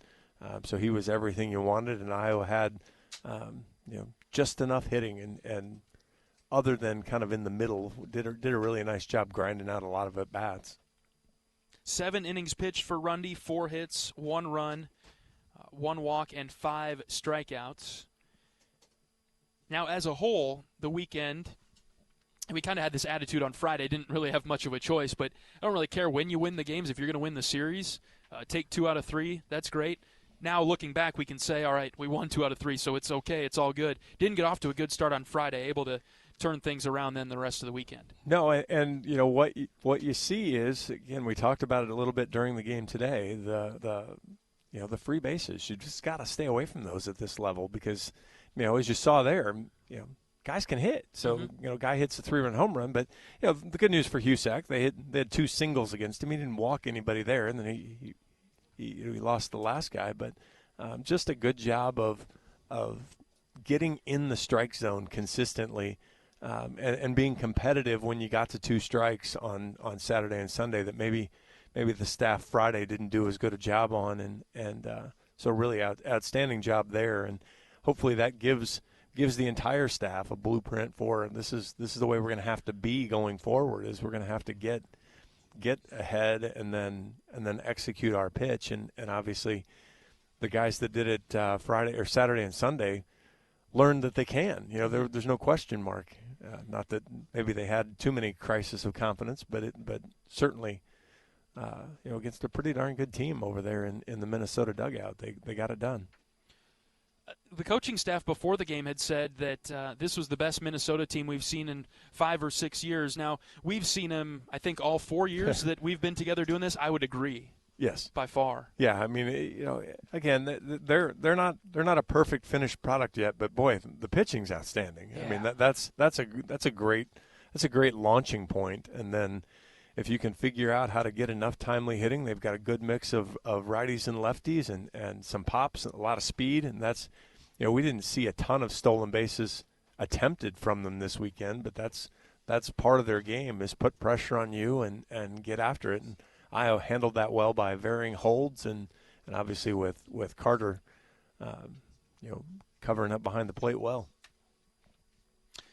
Eyes forward now to USC on the weekend as the midweek game against Milwaukee's been canceled. Again, stay tuned. There might be something added to the schedule this week for Iowa. But as it stands right now, the Tuesday game against Milwaukee has been postponed, canceled, not going to play it.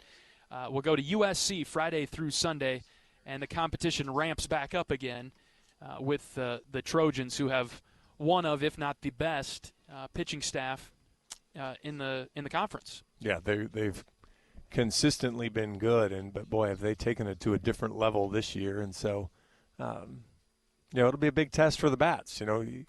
Grinding out at bats, working on pitches on the edge, and just do your thing as well as you can, and try to score runs. And from a pitching staff's perspective, don't go out and try to be perfect. Just go execute your plan and give your team a chance.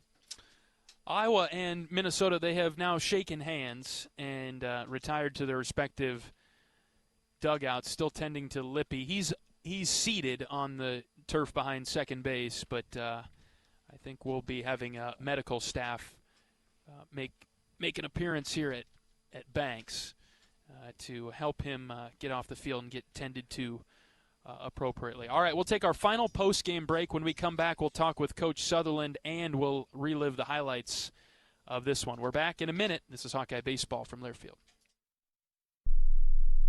You asked for all the extreme internet performance at an all-in price, and we listened. Get 1 gig internet with a 2-year price lock and everything included. Unlimited data for non-stop streaming, powerful Wi-Fi for enhanced coverage, built-in online threat protection, and internet equipment. All for just $65 a month for 2 years. It's the extreme 1 gig internet deal you asked for. Call 844-4FASTER or visit extreme.com for details. Offer available to new customers only. Price doesn't include one-time charges, tax, and government fees. Hey fans, I know you'd do anything for a win on game day and an ice-cold Bud Light. Because whether you're tailgating in the parking lot or parked on the couch, sitting on your lucky stool at the bar, or standing in the fan section all game long, the clean, crisp taste of Bud Light turns a win into a win-win. And there's nothing easier to enjoy than that. Bud Light. Easy to drink, easy to enjoy. Enjoy responsibly. Anheuser-Busch Bud Light Beer, St. Louis, Missouri.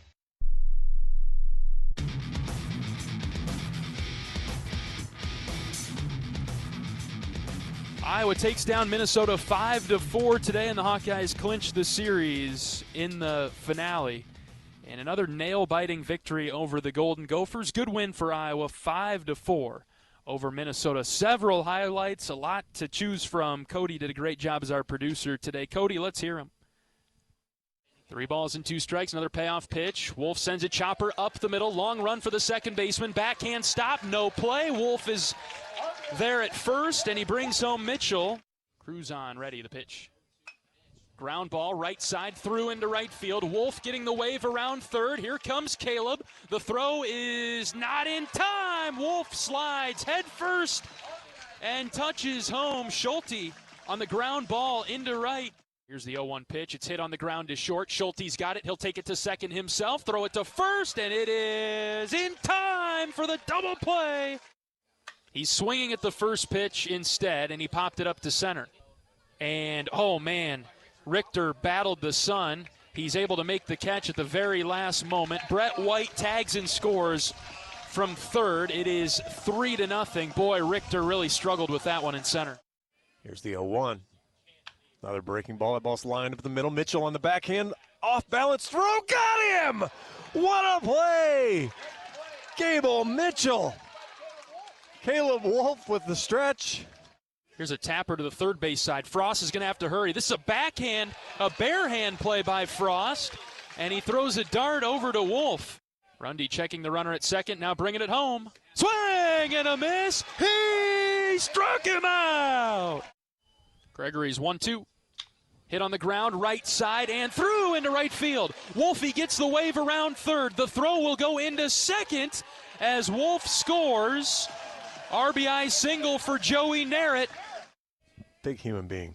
Narrett to second, pitches outside. Throw almost hit the pitcher in the back. It goes all the way down to second. Here comes Risley, who scores. With 2 outs, Leisure delivers. The runner is on the move. Strike called. Throw down. Got him. Hawks win as he's caught stealing second. Geffrey sent one right down, and Mitchell applied the tag. Game over. Hawks win 5-4. And the Hawkeyes picking up the 18th win of their season. Iowa beating Minnesota 5-4. Today, as we look across the Big Ten at some scores, Northwestern on top of Michigan State 8-6. That's in the 9th. That one is for the series after Michigan State won the opener. Northwestern with a walk-off win yesterday. And the Wildcats are trying to hold off Michigan State. It's 8-6 with 2 outs in the 9th. Runners at the corners for Michigan State. USC and UCLA coming up. Nebraska able to hold off Penn State 8-6. Penn State scored 3 in the top of the 9th inning to tighten that game up a bit. But Nebraska now 25-6 on the season. And the Huskers look pretty good. We'll play them towards the end of the year over in Lincoln. Purdue 10-5 over Illinois. Ohio State shut out Maryland 7-0, and Indiana beat Rutgers 8-2. The final here is 5-4 Iowa as the Hawkeyes beat Minnesota today. Still tending to the injured Michael Lippy around second base. They've got a stretcher out on the field. I'm guessing there's an ambulance somewhere, maybe near the clubhouse. Right outside the entrance. Right by the roundabout there. As they're trying to get him up and on the stretcher so that he can be properly tended to. It'll be interesting for the Gophers, who are headed home now, how they'll take care of Mr. Lippy today. Just based on kind of what our initial thoughts are, he's going to need some some work on that leg. Yeah, he's going to go get X-rays for sure, I would guess, and whatever happens next. I don't think they'd have the bus wait, but you never know. That's the hard part of this. We've run into it a little bit with volleyball from time to time as well, but boy, just a kind of a bummer way for the you want to feel really good about the way the series ended, the way the game ended for Iowa, and the fact that that Michael Lippy's still out on the field, just past second base, just puts a little cold water on it. Let's take one more bonus break. We'll see if Coach Sutherland is on his way up here. I don't think so, but we'll take one more bonus break, and we'll be back after this on the Hawkeye Radio Network from Learfield. You asked for all the extreme internet performance at an all-in price, and we listened. Get 1 gig internet with a 2-year price lock and everything included. Unlimited data for nonstop streaming, powerful Wi-Fi for enhanced coverage, built-in online threat protection, and internet equipment. All for just $65 a month for 2 years. It's the extreme 1 gig internet deal you asked for. Call 844-4FASTER or visit extreme.com for details. Offer available to new customers only. Price doesn't include one-time charges, tax, and government fees. Our mission at Oak Knoll is to provide exceptional retirement living and health services through Life Care. I'm Steve Rowe, CEO. We are a not-for-profit life plan community and have served the Iowa City area for 58 years. Oak Knoll is located near the University of Iowa hospitals and clinics, Kinnick Stadium, Carver Hawkeye Arena, Hancher Auditorium, and downtown Iowa City. Visit our website at oakknoll.com to learn more. We are a proud sponsor of Hawkeye Athletics. Go Hawks! Iowa beats Minnesota 5-4 today to win the series over the Golden Gophers, as the injured Minnesota player Michael Lippy being wheeled off the field now. The Iowa fans have stuck around, and they are giving him some applause as he is carted off. Just a really tough injury, unfortunately reported to us from some of the folks that are watching and listening to us. But if they're watching back home, said, yeah, not good for Lippy. Just feel bad for him. He was trying to steal second base and was thrown out, and something happened to him around the bag at second, and unfortunately injured as the game ended when Geffrey threw it down to Mitchell and the tag was applied. Iowa wins it 5-4 today. That will do it for our coverage of Hawkeye baseball this weekend, as Iowa takes 2 of 3 from Minnesota in a major big-time series in the conference. And the Hawkeyes get closer to 500 in league play, now at 5-7 and 18-12 overall.